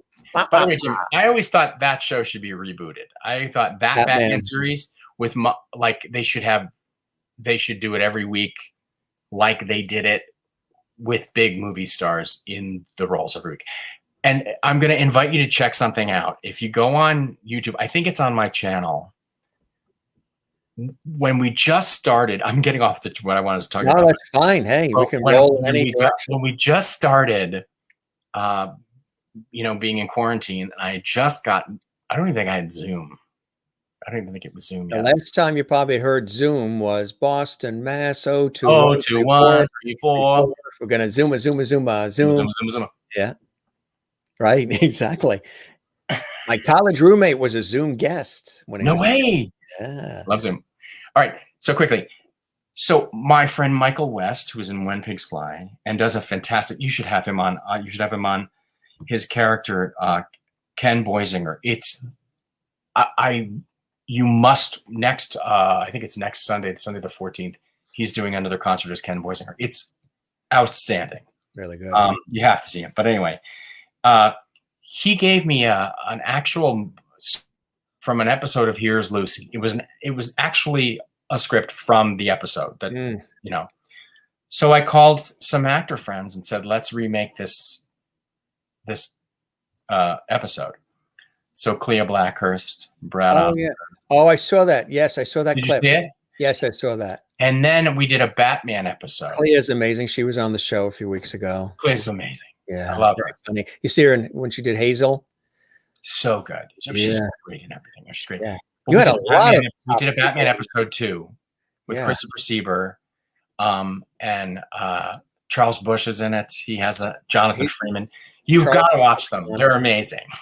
They're really easy, but we did our own versions of them, and you have to remember this was like February or March. You had I just edited them. Yeah, top people were in it. Commissioner called out at the last minute, so he's a sock puppet in my episode. But anyway, so I got to do Gotham with this great actor Cameron, and I got to play the Joker's uncle, or the Joker character's uncle. And the way you said that is very funny. The Joker's uncle? No, because he came in last minute. He became a sock puppet. He was going to be the lead, but he became the sock puppet because he arrived at the party late. There it is. Commissioner Gordon. So when you watch the video, So the guy who was going to read the part of Commissioner Gordon went, I don't really. Great. What am I going to do? I guess I have to play it. Oh, wait, you know what? I'll do it as a sock puppet. So anyway, there's that. Yeah. That's cool. But I got to play a really great character on this episode of Gotham, and I was like, I'd like more of that, please. So I got to be sort of a villain. So that would be fun. But yes, I love the theater. I love the stage. Look, just give me a character. It's just fun to do stuff. What about John, the recording artist with the CDs that you've had come out? We did have this one we grabbed quick on Christmas morning. Tell us about that one. So that musical director David Shenton, Aaron Shields is recorded on the album as well. That's been pretty successful for me, I have to say. Sirius Satellite Radio will play it in every season, and that was a lot of fun. We did we premiered that album at Feinstein's 54 Below. Not 54 Below, when Feinstein's was uptown. Oh, when it was Feinstein's, yeah. Lois Feinstein. So we with David and an orchestra, and it was just really, really amazing. So actually I'm just about to have that reprinted because I think we're completely out of it. It's And a cool shot. You look just very content, very happy, like that sort of Christmas feeling. They captured something cool there. Almost, oh, almost like a little bit of a childlike feeling a little bit. sure. You know what I mean? Like you're Well, thank saying, you. gee, I hope under the tree there's something from Star Wars that I'm going to get. Back then, I think it was Major Matt Mason. And I think there was no Star Wars yet. Yeah, right. But that We was used Ben Strothman, great photographer and a wonderful performer. He took that picture. Maureen, who is a nurse in Arizona, and one of our great lovely viewers asks, how are you doing after your hip replacement? Sorry, curious ortho nurse here. Maureen, Very kind that she asks. Yeah. Maureen, it changed my life immediately. Immediately. So anybody who has to have it, I mean, my hip was bad and I had a bad back because of it. And I remember waking up from the operation and you stand up and they want you to walk a few steps. And I was like, I have no pain. It was amazing. It's been fine. I mean, I can do everything I could do before the hip went bad, except that I'm older, but I can still do it.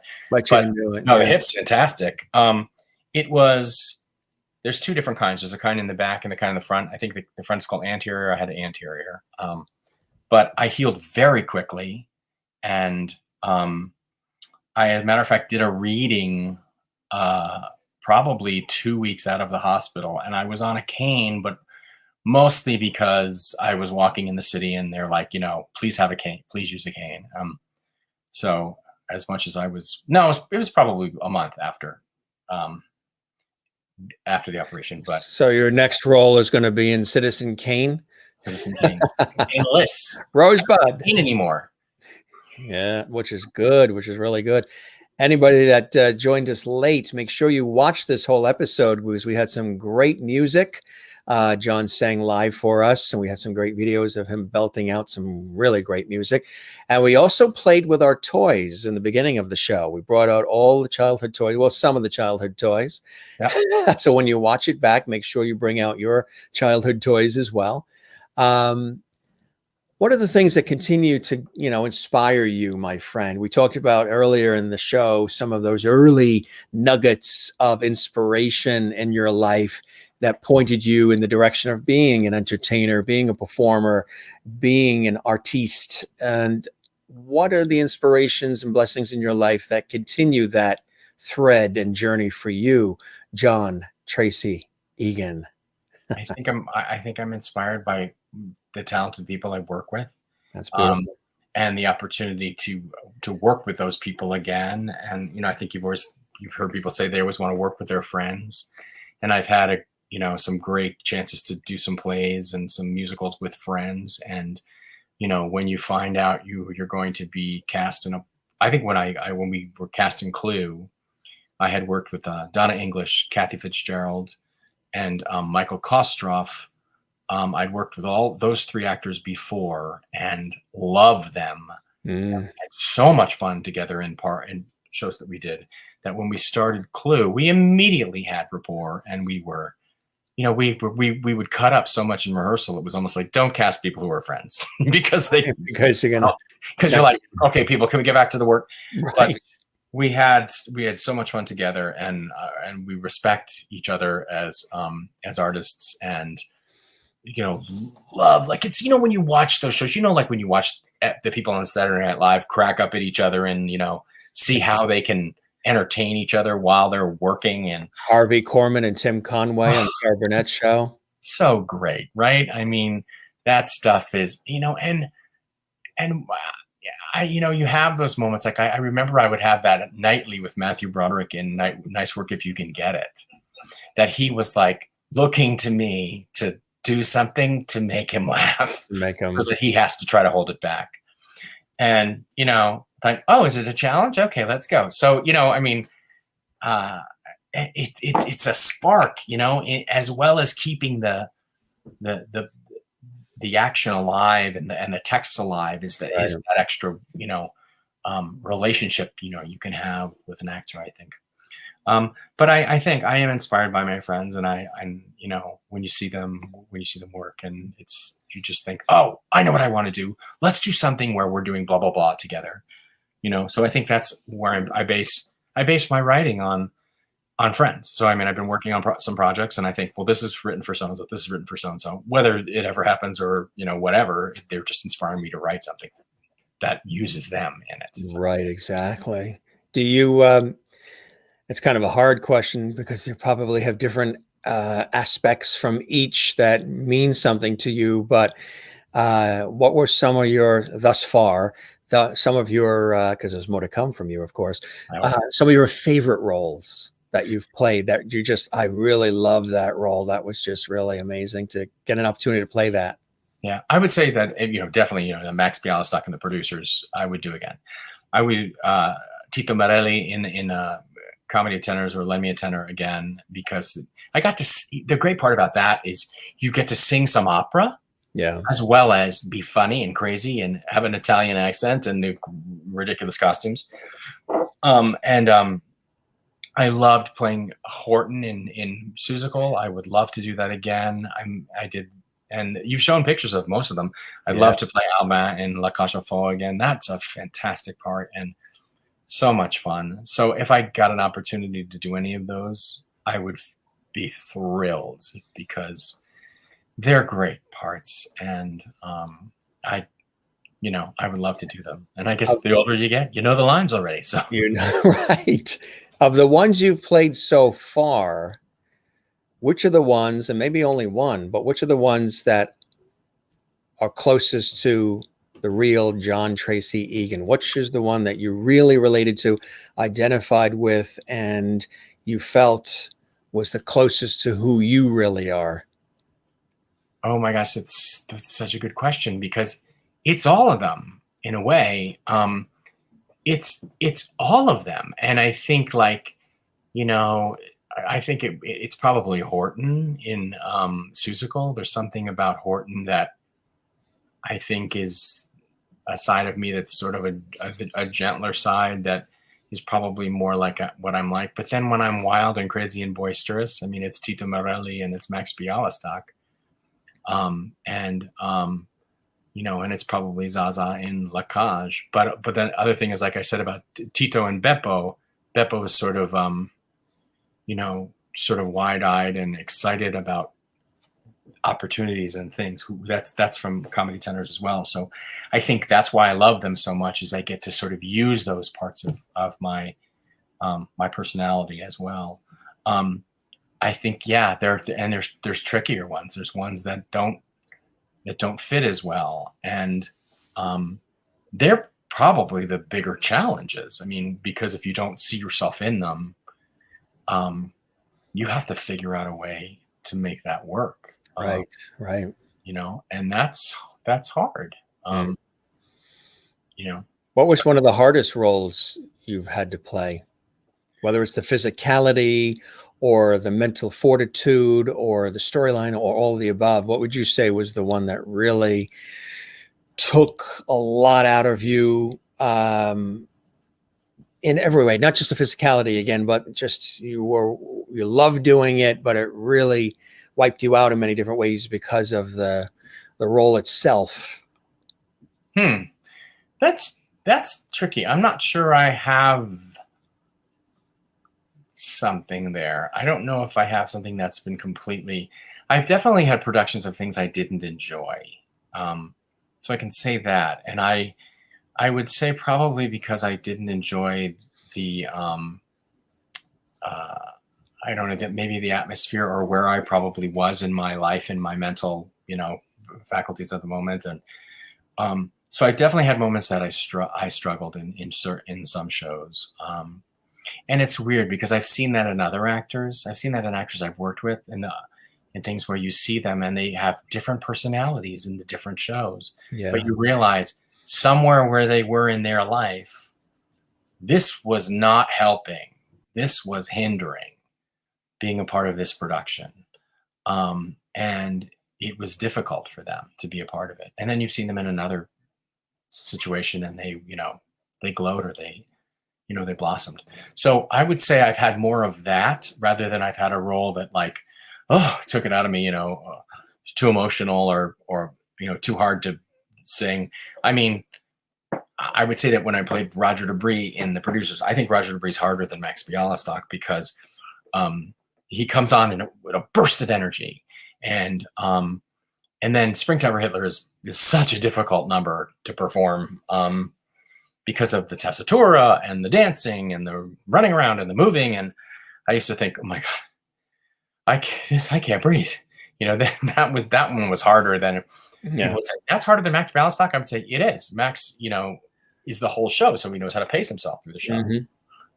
But Roger would come on and be boom, you know, and then you're down, and then you're up, and then you're down, you're up. So that's harder. But again, I think it really has to do with where the actor is in their head, and you know, if they're in a not in a good place, and they're in a project that feeds that not in a good place. Do you know what I mean? Yeah. And again, sometimes you have to think about it. If you're not in a good place, anything's going to feed not in a good place. You know, you got to find that. So, yeah, that's beautifully said. Also, we dabbled a little bit in the conversation talking about television, 30 Rock, Law and Order. As the World Turns, tell us about your role on As the World Turns. yes. For the soap opera fans. You know what? And people loved it. Like, people would be like, which episode were you on? Yeah, of course, soap opera fans are diehard. They're like Lovities. They are very diehard, and they support it, and they believe in it. Yeah. Yes, and As the World Turns. I loved my 2 days on As the World Turns way back in the olden days at the CBS Broadcast Center. Yeah. Yeah. I was an airplane. I was a airplane attendant. What am I trying to say? Attendant? No, I was flying on an airplane. I was a guest on an airplane. I say what? You were a passenger. A passenger. I think I was a passenger. I upgraded you to pilot. I was on. It's funny. I was a passenger for 2 days on an airplane, and with a long flight. Where were we going? Australia? 2 days. And there was a lovely young lady. So the main character was sitting between us, and we were on either side of him. And I remember he was a big deal on As the World Turns. I'm sorry, I don't know his name. I wasn't a big follower of the show. I know he's since passed away, sadly. And but my experience with that was I had to say something after he said his line, and it was my first experience into the world of, yes, ladies and gentlemen, you've all witnessed it, you just don't know it. Whisper acting. Actors who go on television and they whisper their lines, but because they're mic'd, you don't know they're whispering. And it drives me crazy when you see whisper acting on television. But you know what that became? That became ASMR. Those ASMR videos that people do where they're whispering. You know who's the most brilliant whisper actor? Chewing or whatever they're doing. The most brilliant whisper actor of all time is Alec Baldwin. Because all his lines are whispered. But they sound like they're not. Right. And his vocal tone is sort of already set up for that. Yeah. Yes. Yeah. So that works. Yes. Those other shows, like when they're just talking like that, I can't understand them. It drives me crazy. So anyway, he sat next to us. In a library. Yeah. He sat next to us and he said his line. And I was like, did he say it? I'm like, did he? They're like, it's your line. I'm like, I'm sorry, did he say it? I didn't hear him say it. I didn't hear him say it. I'm sitting right next to him. He's right here. He's right here. I don't hear. Oh, he said it? Blah, blah, blah. You know what I mean? So I'm a stage actor. I'm like, I'm too loud most of the time. I always walk into the sound man and go, I don't need a mic. I'm classically trained. But it's funny when you sometimes see actors. There's a couple of shows that I can think of right now, television shows where you can see the other actor on camera. They didn't edit it or stop, filming. You see the other actor that's not speaking, mouthing the words of the actor that is speaking so they can get their words set up to go. Yeah. I'm like, wait a minute. That's like, oh yeah. If you watch really closely, you can see that. Yeah, you can see that. Yeah. You can see the mouth and you're like, he's moving his mouth, but nothing's coming out. Right. And that's the lines that the other guy's saying. But listen, Jim, it seems to be, it's like when you go on for a TV audition, you kind of have to talk like this. What were the shoots like? Because I've always heard on the soap operas that, the scripts are like very thick and the shoots, because you got to do so many episodes. The show's on 5 days a week, so they have to do so many different episodes, and that to study the lines, memorize the lines, the scripts are very, very thick. Sure.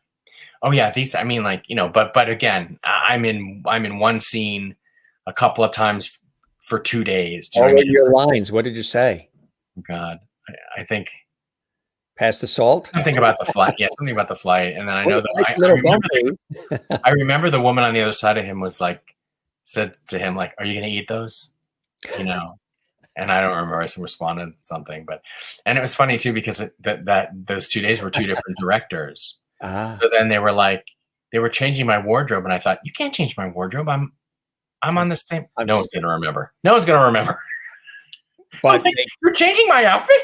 But I bet the diehards who watch and follow, they probably see Of all the course, little. of course. Yeah, Like, you can see that so much. Like sometimes there's not just soap operas, but even movies and TV shows or what have you. Because there's the grind of we got to get it done, we got to get it done. Where the person's talking and they have a cup in their hand, and then it goes to the close up of the person they're talking to, and then when they come back, the cup is gone. And you're like, Yeah. wait a minute, how did that happen? They didn't even move. The person didn't even move, but the cup is gone. or the continuity of, like, how much water is in the glass, and does it shrink, and does it grow, does it shrink, does it grow, that kind of stuff. And Yeah. it's fun to, like, see that stuff. Like, if you watch, like, I Love Lucy, they never thought you'd be able to rewind it and go fast and back and forth And to get see all the right. tricks. And yeah, it's kind of Like fun. Eugenie and all the shows. What was it like to be involved with 30 Rock? That was fun. I mean, Tina Fey is amazing, and so I used to, when we were in Jekyll and Hyde, Jane Krakowski was in Once Upon a Mattress Next Door, so we used to sort of, like, hang out with the cast. She didn't know my name, I knew who she was because I'd seen her in other Broadway shows. So that was before she'd even done Ally McBeal. But so I remember talking and saying, we used to hang out in the alley. She's like, oh, sure. Like, she didn't remember. I'm sure she didn't remember. Hung out in the alley with Ally? Hang out in the alley before she got Ally McBeal. So there was an alley between the Plymouth Theater and I think it's the Broadhurst. There's an alley, and then there's stairs that go up to other theaters. But we used to just hang out in the alley before the show would open, and we'd go backstage of Once Upon a Mattress through their back door, and they'd come into Jekyll and Hyde through our back door. Actually, it's a funny story. David Hasselhoff, when he was in the Jekyll and Hyde, we showed him that pass door, and he thought it was really cool. So he'd gone next door. At that time, it was Fosse playing at the Broadhurst. So we closed. Jekyll and Hyde closed, and David went back to the theater to show some friends the theater. And he went, and the doorman let him in. There was nothing in the theater at the time. He walked through, he went out the back door and went into the back door of Fosse while it was performing with, like, guests. And they said, what are you doing here? You can't be back here. Because we didn't do it during the show. We did it like a half hour, like, 5 minutes to places. So David Hasselhoff is back there with guests and I think his wife. And the cast is like, what are you doing back here? How did you get in here? You know what I mean? But, it kind of come through the pass door. So the secret pass door for all you Broadway fans who want to know about the secret doors. Law and Order too. You were in Law and Order. What was I was on an episode of that. I was a court officer Nice. on Law and Order. Down by Chelsea Piers, right? They filmed sort of Law and Order Way, Chelsea Piers. That's where they have I think that's where their casting offices are. Yeah. I'm not sure if they still are, but You remember the roles with Law and Order? the Law and Order was my first television thing ever. Oh, so And it, very important. yeah, it was awesome. Don Scardino was the director, and awesome Don Scardino has given me jobs, and he's amazing. He gave me my first TV job. And the coolest thing was, it was right before, help me because I'm not a great sports person, had the Red Sox not won the World Series. In like 90 years or what have you. Yes. Yeah, we're like, right. So I have a line where I'm walking down the street and I say to the guy, can you imagine if they actually won the whole Megillah or something? I don't know what I said. Yeah. I say, can you imagine if they actually win the whole thing? Well, they won. They won. So I had to go back in the studio and do some what do you call it? ADR? Pickups or like pickup lines or Pickup lines. And I had to say, can you believe they actually won? As if they actually won. If they actually won, I just had to change the line because they won. And did you have to match the same sort of vocal tone and everything, or? Yes, but it was so tight that you can, if you really, really know, if you watch it, you can see that I'm saying a different word. But I mean, again, it's so quick. It was one of the opening parts scene, and some guy gets thrown out of a car, and we just happen to see it. So I'm walking down the street with this other dude. We're just playing baseball, and then some guy gets thrown out of a car. So yeah, that was my. But by the way, that one pays. But that one pays residuals. I mean, the nice thing about Law and Order, God bless them, plays all over the world, and the residuals just keep coming. So every now and then I get to go to Starbucks and really. So I was just about to say you can get that $4 Super Grande Mocha Latte Extremo and the morning bun. And the morning bun. That is funny. Yeah. That is funny. So you're enjoying the ride. You're enjoying yourself. Every day is something different, and you're living your bliss. You're living your passion, and doing it with people that you really enjoy working with. And are you at a point where you can be selective? I mean, obviously everybody wants to work and work and work and work, but are you, as time comes and experience and notoriety and things of that nature, then we can sometimes pick and choose things that really mean something deeply to us, projects that really leave an impact and inspire others and things of that nature. Have you, are you at that point, and have you been at that point for a while now where you can do that? Absolutely not. No. I so mean, McDonald's calls and wants you in a commercial, you're going. Oh my God, yes. I mean, I wish. Hey, speaking of that, who's coming on the show? You will remember him. What triggered this thought was McDonald's, but it wasn't McDonald's. It was Jack in the Box. Rodney Allen Rippey. Remember him? Yes. He's coming on the show. Yeah. He's coming on a couple of weeks. Wow. What does he do now? He has sort of like a production company, and he writes. He's out in LA, in Hollywood, and he does a ton of production and voiceover work, and he's involved with a radio station in Reno, and and he just worked on a major global world peace initiative where NASA was involved, all these really cool things. And I was chatting with him the other night, and I said, I said, I'm suddenly craving Jack in the Box hamburgers, because remember when he was in all the commercials and everything? Oh my gosh, yes. And then, and it's funny, he big fan of The Odd Couple, he was on The Odd Couple. He was The Odd Couple, and that was on recently, his episode. Where he was the actual owner of the building. Yeah. And free hamburgers for everybody. And yeah, I have to say that when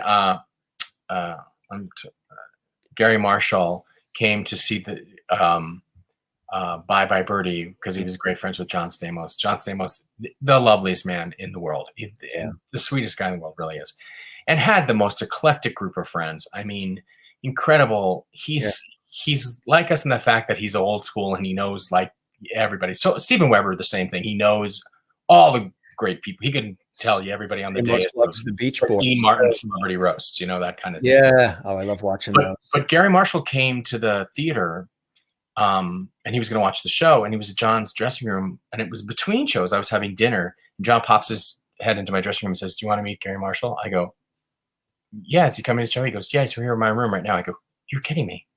I go, "Look, I'm watching The Odd Couple. Like, I'm on my DVD player, I was watching The Odd Couple." And he goes, so I go, "I'm going to get him to autograph it." So I brought my DVDs, and I said, "You're not going to believe this. I'm sitting here watching your show." I go, "I'm such a huge fan. I could tell, I said, I stalked people from The Odd Couple." And he was so nice. He talked to me, "Oh, you like this, the way you did this, and this is how we did that." And, we talked about, I told him about how I met, I was in Hollywood, West Hollywood, and I ran into a character actor who was on an episode of The Odd Couple. And I said, "You're on my favorite episode of The Odd Couple." And he goes, "Was I?" And I go, we start talking. He goes, "Oh yeah." He goes, "I thought you were a fan of another show that I was what's the one? Babylon 5. He was on Babylon 5. How did you do that with your voice? When you changed your voice as you said that, you were talking low, and all of a sudden, he was on an episode of The Odd Couple. And then you went low again. It was the excitement of saying that. He was on Oh my God, this is the excitement. So I mean, I got to meet Don Rickles because of John Stamos. He came backstage, and and Gary Marshall. Did you ever see the episode of the Dean Martin roast where Foster Brooks, the drunk, yeah, and he's like going after Don Rickles. Rickles. Yeah. Don Rickles, amazing. That's on YouTube and all. You can see that. It's hilarious. It's hilarious. Yeah, all of that stuff. I mean, I had the That's DVDs. Funny stuff. That's funny stuff. But I wonder if you can even say some of the things that they said, then probably not. All in the Family, even, could a show like that even come out now? I wouldn't think. I think you could. I've heard mixed. I think you could retro All in the Family. I think you can say you can do that stuff because it was showing that you shouldn't, but now you're saying. Right. I mean, I think that one you gets away more. Lessons learned, right? Yeah. No, but whenever they would show like the Dean Martin celebrity roast, if an African American made, or if a comic made fun of an African American actor on the dais, they'd show the reaction of another African American. I'm like, ever show anybody else? You're going to show the other guy. That this is okay. And Nipsey Russell was the one that would always get it. Yeah, from Nipsey Russell. Yeah, I mean, those were crazy. And yeah, you're right. I mean, all the different stuff, laughing and all that stuff. Have you ever wanted to go on a game show? I audition all the time. Do you really? Whenever I can. Very nice. I had a couple of callbacks for Pyramid. I didn't make it. To be one of the contestants? To be a contestant, yeah. They're not going to put me on as one of the celebrities. I'm not a big enough celebrity, but my husband and I watch Name That Tune, and I yell at the screen going, how do these people get on this show? How? I know every freaking song. I can't get on these shows. It's true. It's like, you scream, yes, whenever I see that there's a chance to try to get on one, I'll try. Price is Right. Not so much as those. Gotta go to LA, yeah. But I did get a call from what's the Jamie Foxx one? So many new ones now too. It's a one. They called me for that one and said, can you come and do it? And I couldn't. I was in the middle of versing My Fair Lady, I think it was. My college roommate and I almost made it on Tic Tac Toe. They wanted us. Remember with Jack Barry, Tic Tac Toe? Yes, Joker, really? Joker, Shazam is the show. Shazam. They said, okay, yes. So you want to come on? Because I auditioned and they said, you want to come on? I said, yes. And they're like, well, you got to come, blah, blah, blah. And I was like, can't do it. I'm in tech for My Fair Lady. So I should have gone. Yeah. I could see the reaction you'd have, like if you won a new super deluxe, and that's the trick. It's like you just get for it you. Oh yeah, it is. Remember on the Newlywed Game, the announcer would always say when they were giving the prizes to the winning couple, and now you've won this all new super deluxe design just for you, finely crafted washing machine. Just for you. With an agitator that goes up and down instead of spins. Custom designed just for you. Yeah. That's good. You would probably, I remember, well, I know, and you probably know this too, when we were doing that and we were in Los Angeles, and the college roommate wanted to go on Price is Right and all these others, but they wanted us for Tic Tac Toe, but we couldn't stay in LA because I had to come back. I was starting a new job. We had just graduated college. I was starting a new job in New York, and he was starting a new job in Boston, so we couldn't stay as long as they wanted. But one of the things that they really want are people who are very, very expressive. They want contestants who, if it's just a toaster, they do backflips. They are over the top about that, 4-slice toaster. Oh my God. Oh my God. That's why you see a lot of those people. It was Hollywood Showdown. I think I was in Hollywood at the time. I don't think it doesn't exist anymore, but that was one of the things that they're just like, okay, you guys are on the list, you know. And then I think, unfortunately, that I think they went off the air, so it didn't happen. But we had to practice like how you stand up and how you show your cards and all that, you know. What about Match Game? Alec Baldwin hosts that when it Oh comes. my God, I would love that. Match Game. Mario Cantone is on that usually a lot. Yeah, I would love to a Match Game. Again, the people where I go, when they give the answer and I go, come on! Yeah, I know How that. did you get on this show? From what I know, I believe Match Game and I think Pyramid or a bunch of them are done in, I think they're done in Stamford, Connecticut, in the studios in Stamford, Connecticut. Right. So yeah, I mean, you're Close not by. you're I'm not ready. too far, right? So you don't I have could to, just go stand there and just go, anybody show up today? you don't need to fly anybody in from Nebraska. You're just 12 exits away. We were thinking, it looked like Name That Tune, which we just watched the other night, was filmed in Australia during, I guess, COVID. So, but Yeah. but all the contestants were American. So we're trying to figure out how that, because I thought at the bottom it said it was filmed in Australia, and I was like, filmed in Australia? Everybody's American. Because Australia, everything is open, and they're a lot better off in New Zealand than Australia, I think. So they probably, that must have been quite an expense to do that. But I mean, I don't know if I'm right. I think that's what we read, and you know, who knows. Remember Tattletales with Burt Comby? Oh God, yeah, sure. Oh yeah, that's all the shows we watched when we were sick, and All My Children. I think that followed Match Game after As the World Turns on CBS. That's funny. So you're getting a good taste of a lot of different things, you know, multi-talented. And is there anything that you haven't tackled yet that you'd love to tackle in the arts or outside the arts? I mean, that still's on that bucket list for you, John? Well, I've do you want to own a Carvel or something? Fudgy the Whale. Yeah. And Steven Silverstein, who just woke up. Fudgy the Whale, Steven. That's right. Yeah, Fudgy the Whale. I'm sorry. He's gonna write in now going, I was awake. I've had some opportunities to direct some things, and I directing's amazing. You know, to get an opportunity to direct would be great. I am working on writing some pieces. I mean, I've written some children's musicals. I haven't written a play. I'm working on something now that I would hope that I would get an opportunity to see on its feet at some point. If I ever finish it, that's always the big deal, is, you know, giving yourself, making yourself sit down and write it, you know. But taking the time, to write it, and absolutely. Yeah, I think it's just being so disciplined, just to sit down and write. Don't try to make sense of it all. Just write. Exactly. And then put it together, fix it later. So Austin Field says, another great show. Thank you very much, Austin. Glad you're tuning in. Gary was asking, how is your back now? Oh, Gary was cleared up immediately as soon as my hip was fixed. Immediately. I mean, immediately. Anterior is another way to go for sure. Yeah. So yes, that was more about the hip.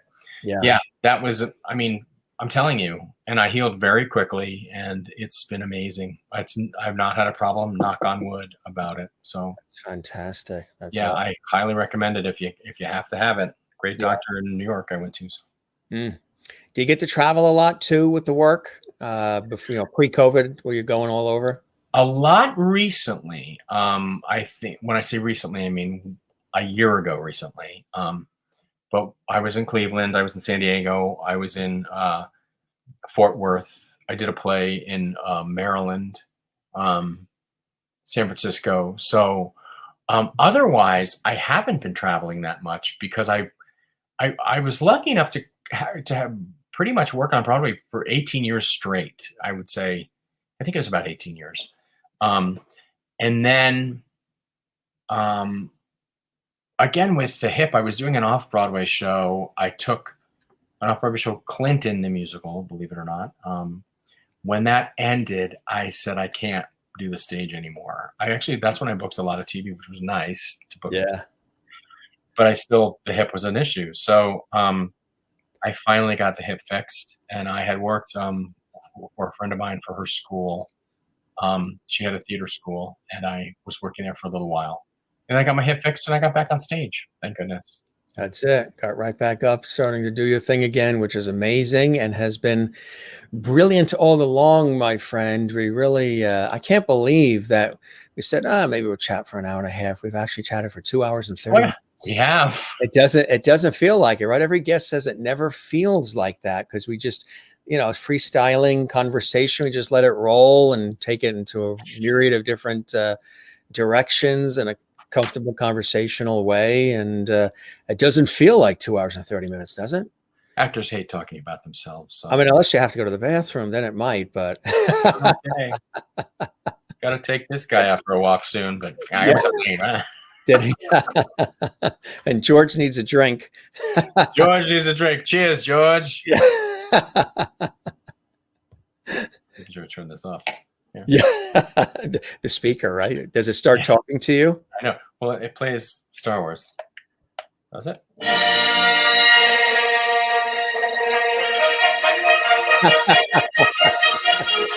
That's funny. That's funny. Yeah, that's probably about all you can play, and then copyright comes in, right? Oh, yeah, that's right. That's right. Turn that off quick. That was only 5 seconds. That was only 5 seconds. He did that quick. That's funny. You're incredible, my friend. It really was a pleasure having you here, and I hope we get a chance to connect in person and break bread once we get past all this craziness. We're not that far from each other locale wise. Gary says, Lovely John, thank you for spending your evening with us. This was very enjoyable. Our viewers are very gracious with making sure they welcome you and then they escort you to the exit as well. It's been fun listening to your story, John. You're a man of many talents, and I wish you years of continued success. From Maureen in Arizona. And Juanita says, was another great episode. Thank you, John, for your time and sharing your stories and music with us. And again, Austin Field, another great show. Our pleasure as well. Thoroughly enjoyed this, as they would say in Ireland, Irish crack. A lot of fun. And we got a chance to really learn some more about you and why you do what you do and all the incredible stuff you've done so well. I hope the show met whatever expectations you had of it, my friend, and you enjoyed the time with me as much as I certainly have with you. It's great. Jim, thank you so much. It was so much fun. And I think maybe we should meet in maybe between November and December, we'll do a toy show. We'll talk about all the things that people should be getting for Christmas or something like that. I'll get TTPM and say, listen, I'm going on Gym Masters. I need some good stuff to take on there. Absolutely. Absolutely. I like that. That's a great idea. It's a date. And hopefully, we'll see each other before in the city, whatever. That would be really cool. I toast you as we always do with our guests. Oh, cheers. So did Dean Martin. My Empire Strikes Back glass here, right here. Oh, that's cool. Cheers, my friend. Cheers. Cheers. Dink. Is it empty? Was there anything in it? One sip. Just enough for a smooth exit, right? Just enough. Kathy Short says, thanks, John, for sharing your adventures with us. Lots of fun tonight. Nikita, enjoyed this so much. Always a pleasure to listen to John's Amazing Stories. Miss you. Nikita, thank you very much, my friend. And again, it was awesome when you were a guest on the show as well.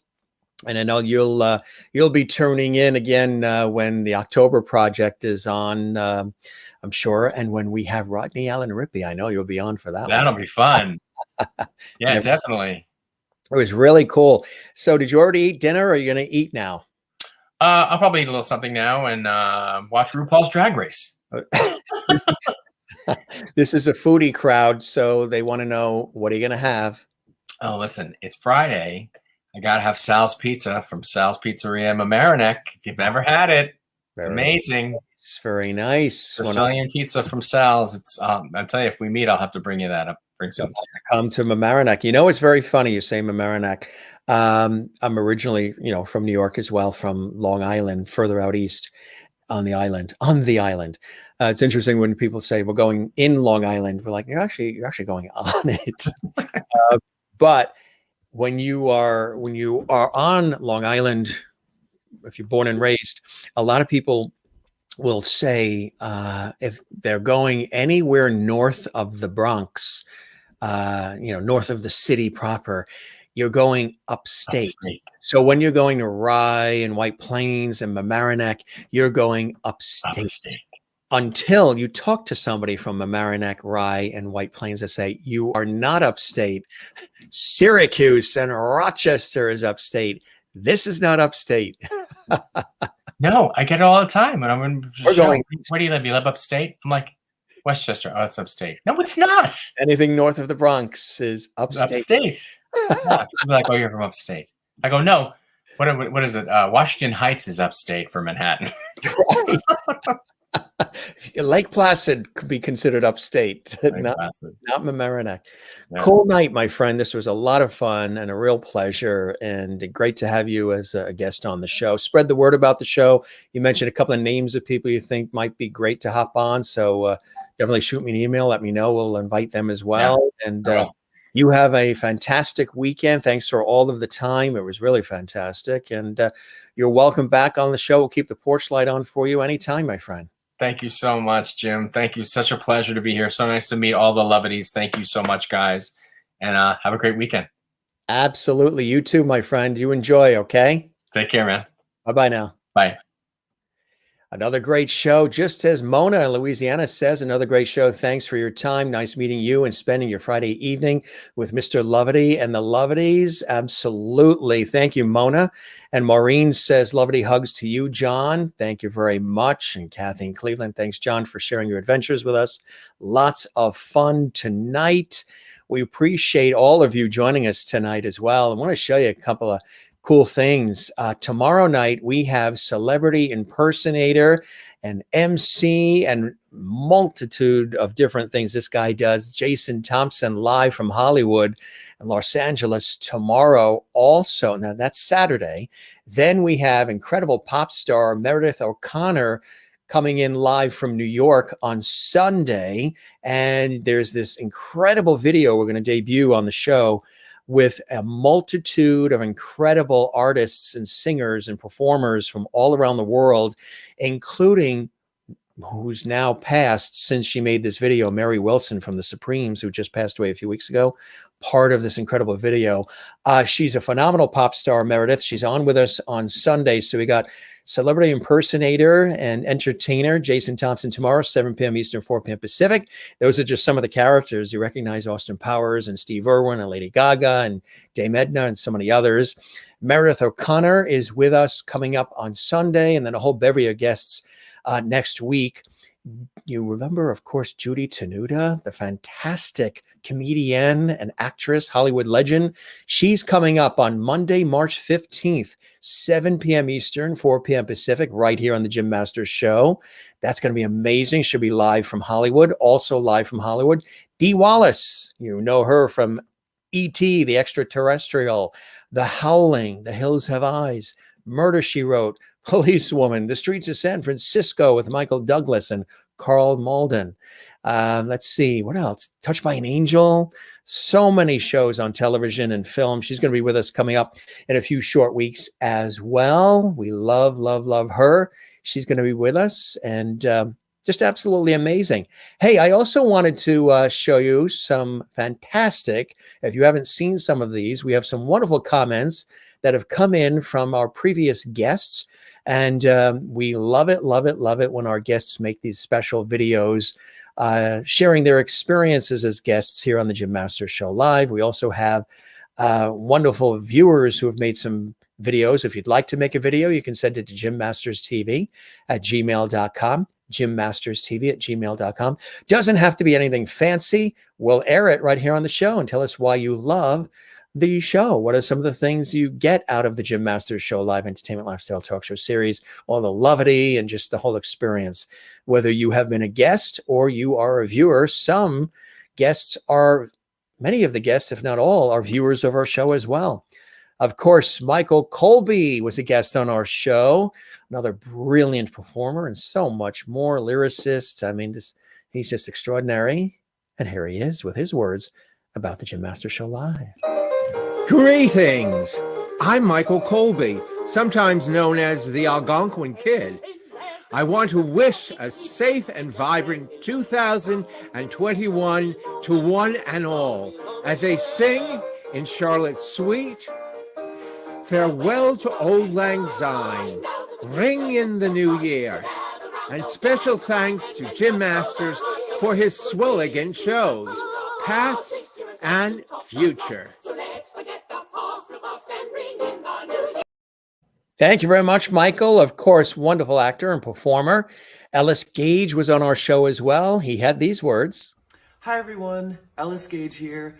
This past summer, I had the privilege of appearing on the Jim Master Show live, and I had the most incredible time. One of the most amazing things about Jim's show is the diverse array of artists featured from all walks of life. I really loved getting to share my own experience as a performer and really explore with Jim why we do what we do. You know, why artists make art, what it's all about. It helps remind me, and I believe many, just how important it is to keep creating and sharing our work, doing our thing, even through the most challenging of times. I mean, this show is a product of the pandemic, which really proved that there is often room to make art, to teach and learn through the abstract, etc., really in whatever situation. It was something very special, and I hope to be back for more levity, as Jim says, very soon. Thank you, my friend Ellis. Remember when singer and actress Olivia Clarke was on our show? She performed with oh my God, Dick Van Dyke and Angela Lansbury and so many others in Buttons. And she's just a brilliant singer and actress. She's been on television and movies, and she's a dear friend, and she's going to be back on the show soon. But until that time, she has these words for all of us. Hi everyone, my name's Olivia Clarke. I'm a singer, songwriter, actress, and dancer. And this past July, I had the wonderful opportunity to appear on the Jim Masters Show. It was an amazing experience. I was greeted by overwhelming kindness and levity by Jim and the viewers. I loved getting to share some of my experiences and a bit about who I am with all of you. And I am now so grateful to be a part of this family that Jim has brought together. I look forward to getting back onto the show in the new year. Bye, everyone. She's amazing. We love her and a delight. And she will be back on the show as well. Legendary actor Tony Lobianco and his wonderful wife, the brilliant Elise Lobianco, were guests on the show as well. And they had these words for all of us. Hey, Jim. Hi, Jim. Tony and Elise Lobianco here. My dog? We want to say how much we enjoyed being on your show this last year. You interviewed Tony. We were separately. You interviewed Tony for his acting career and me for my Christian ministry. And we just want to thank you for being such a gracious host and for doing your homework, finding out about us, and doing such a great job. I also want to apologize for this, by the way. COVID, has taken away our freedom and not allowed us to be social or political. And I just grew this. It'll come off. And I like it. She likes it. Okay. We Thank you. look forward to seeing you in 2021. Absolutely. Take care, Jim. Brilliant friends, and they'll be back on our show for sure. And I think his beard looks kind of cool, don't you? Absolutely. He was in The French Connection and so many incredible legendary movies, television shows, stage, Tony Lobianco and his wonderful wife, Elise. She's an amazing person as well. We love them and thank them. Actor and producer and writer extraordinaire John L. Peacock was on our show as well. We had a phenomenal time, and he wanted to share these words with all of us. Howdy, everyone. John L. Peacock here, actor, writer, director, and I just wanted to take a moment to thank Jim Masters for everything that he does. He's able to bring people together from such a wide array of life experiences and backgrounds, and he's able to interview us in a way that, for me, just made me feel so comfortable, so at home.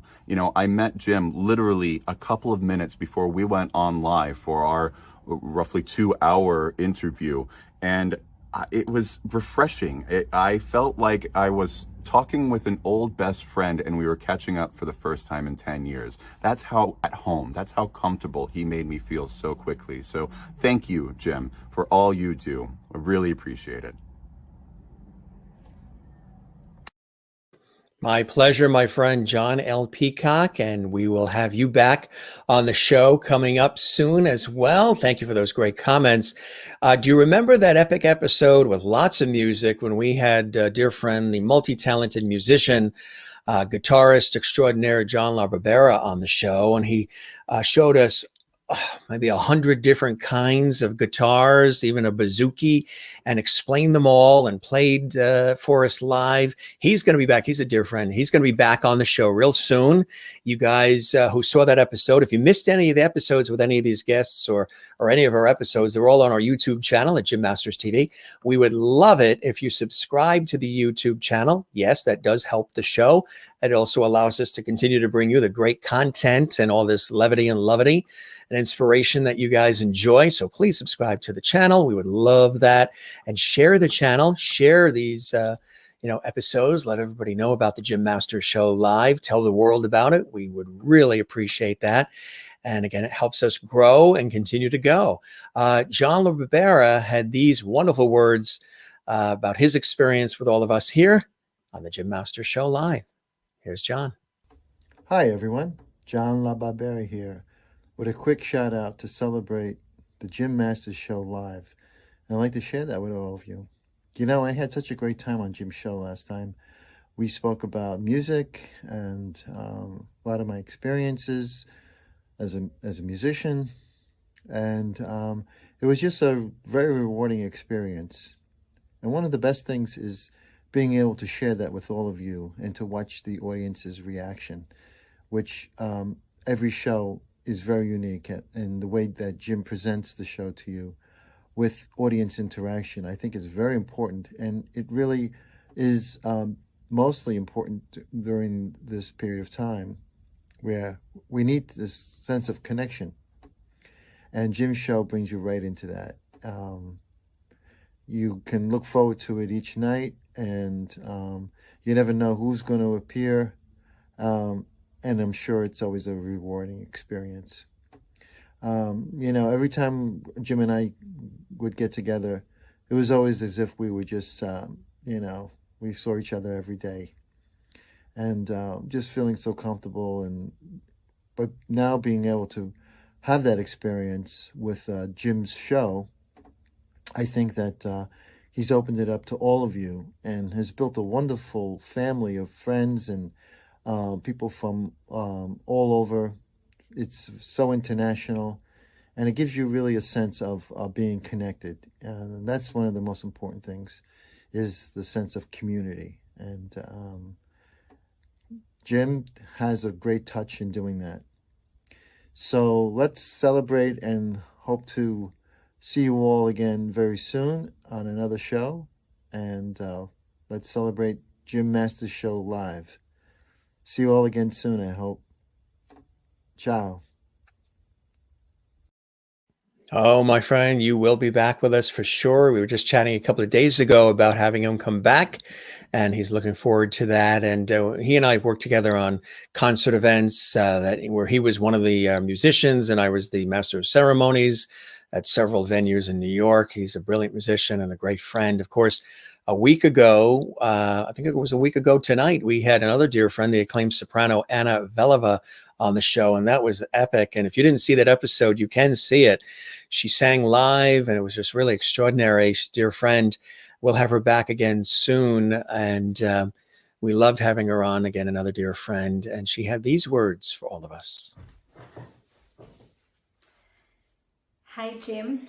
I wanted to give you a thank you for having me on your show. It's such a great experience, and your show is so unique because it features accomplished professionals and shows the story not just of their lives on the stage, but also behind the scene.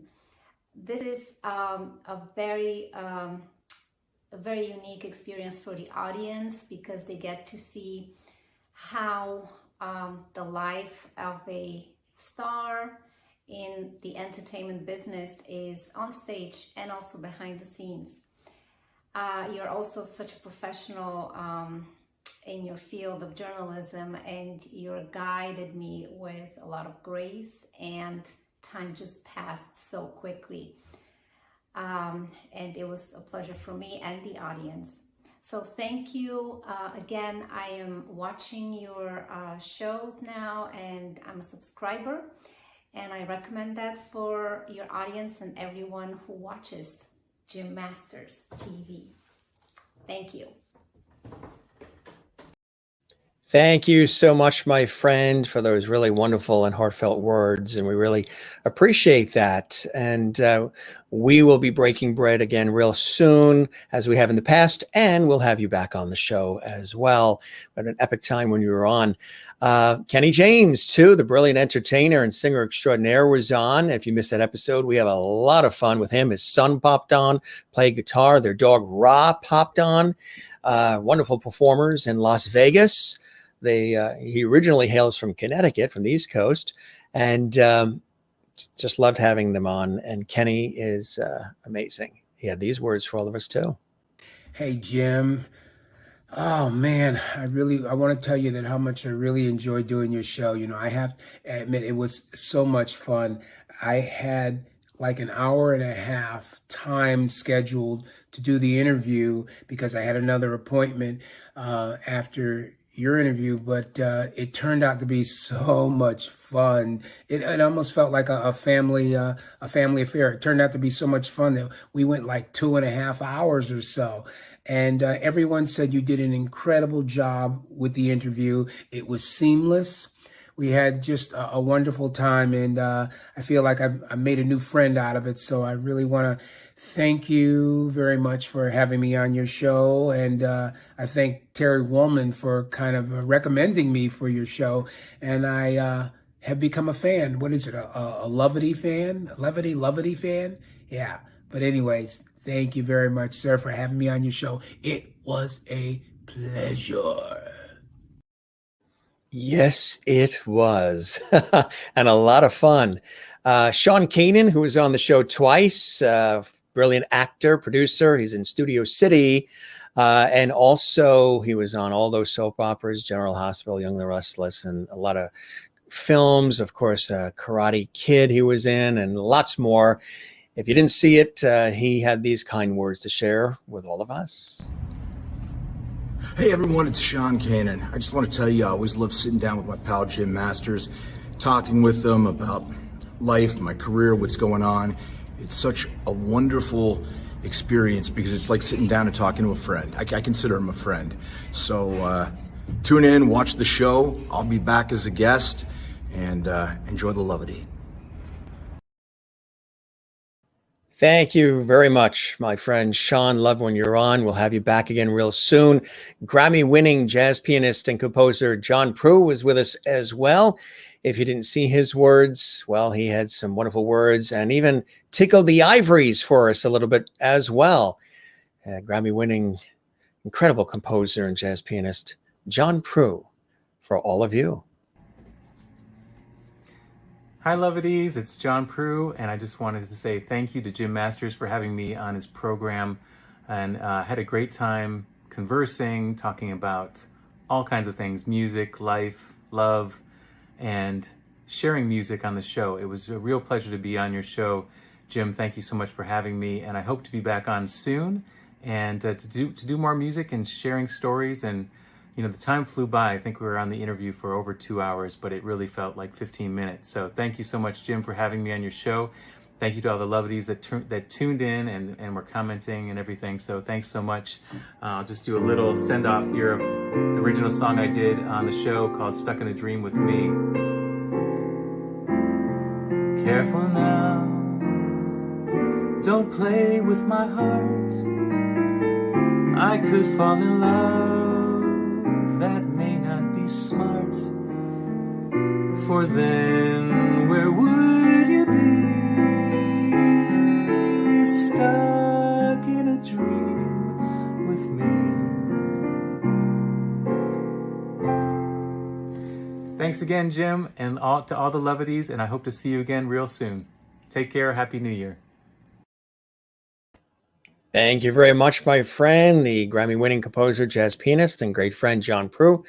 He is amazing, and it was great having him on the show. We will have him back as well. A lot of these guests want to come back on the show, so we try to have them come back. Dream of Denver is going to be back real soon, I think in just a couple weeks. And that's going to be wonderful. Remember when Marie Colley was on? She loves the show. She watches every episode. She binge watches, and we really appreciate that. And she's that brilliant freelance writer and author. She had these kind words to share with all of us. Hi everyone, this is Marie Colley.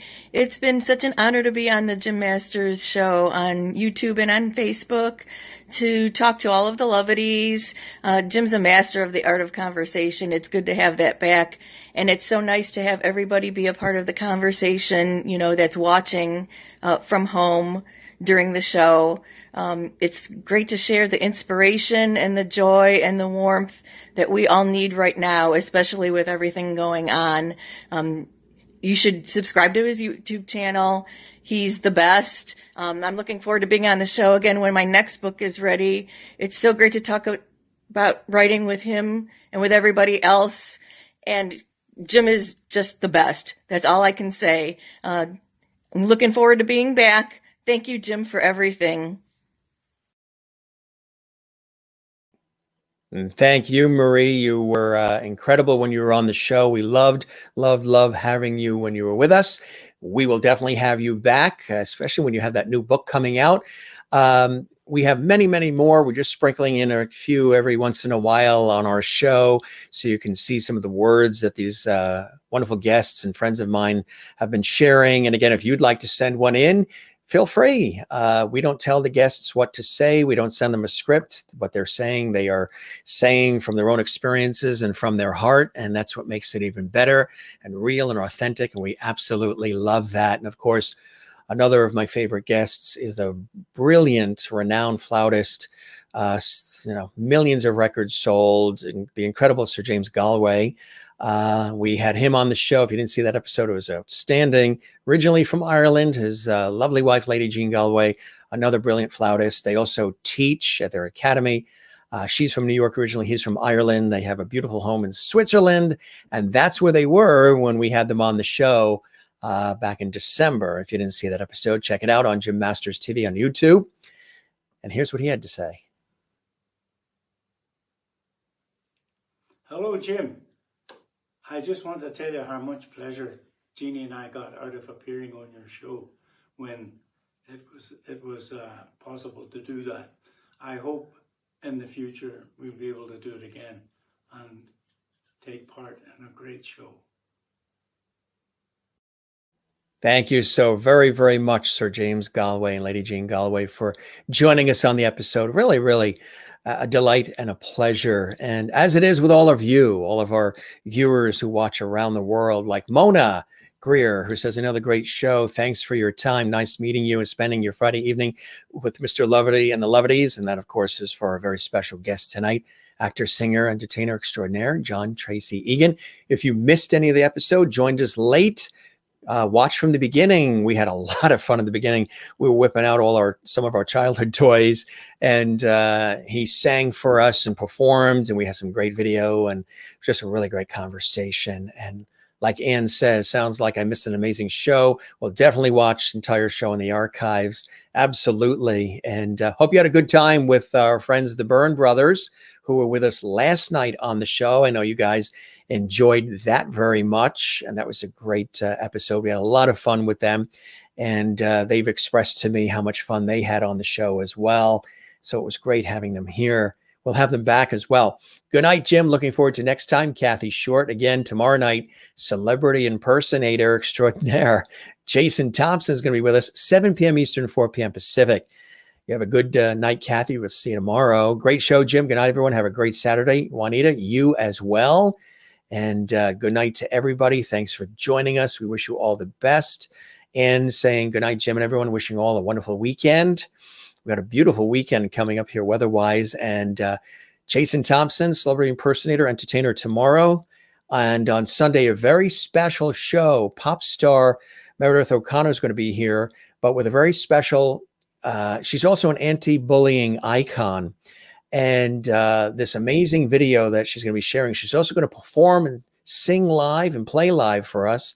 She's not only a brilliant performer as a pop star, but she's an anti-bullying icon, and she's got an anti-bullying message that is very important. She's also going to share with us on Sunday's episode, this Sunday, 7 p.m. Eastern, 4 p.m. Pacific, on the Jim Masters Show Live. Thank you very much. I appreciate that. Yes, another great show, Jim. Good night, Jim, and all the lovelies. Hugs and love to all. Have a great night. You too, Mona. We really appreciate your being here all the time. Maureen says, well, my friends, it's time to say goodnight. Thanks, Jim, for yet another fantastic show. See you all tomorrow. My love to all. Right back at you. Maureen in Arizona. Christine Clifton in North Carolina. Thanks, Jim, or Jim, thanks. I sort of flipped that, didn't I? Jim, thanks for bringing us another great show with John. It was a treat learning more of his career, his stories, and his music. He is so multi-talented. Good night, Jim and lovelies. See you tomorrow. Hugs. Virtual hugs for all, right? We all like to do that here on the show.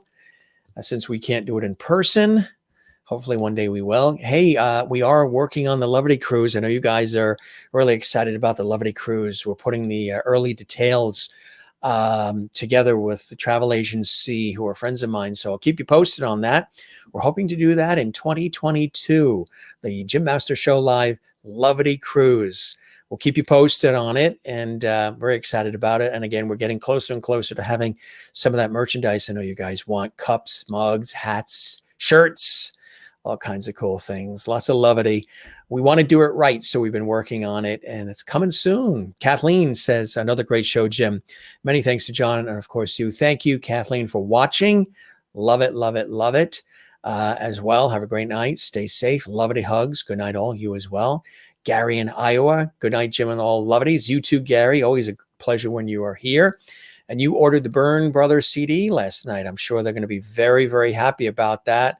That is amazing. And enjoy the music. And enjoy life. Enjoy the ride, gang.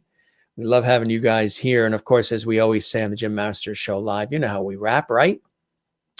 We always say, don't forget to smile and share the smile with the world. And don't forget to share the levity as often as you can. Find your Zen place. Mine is with loving family and friends.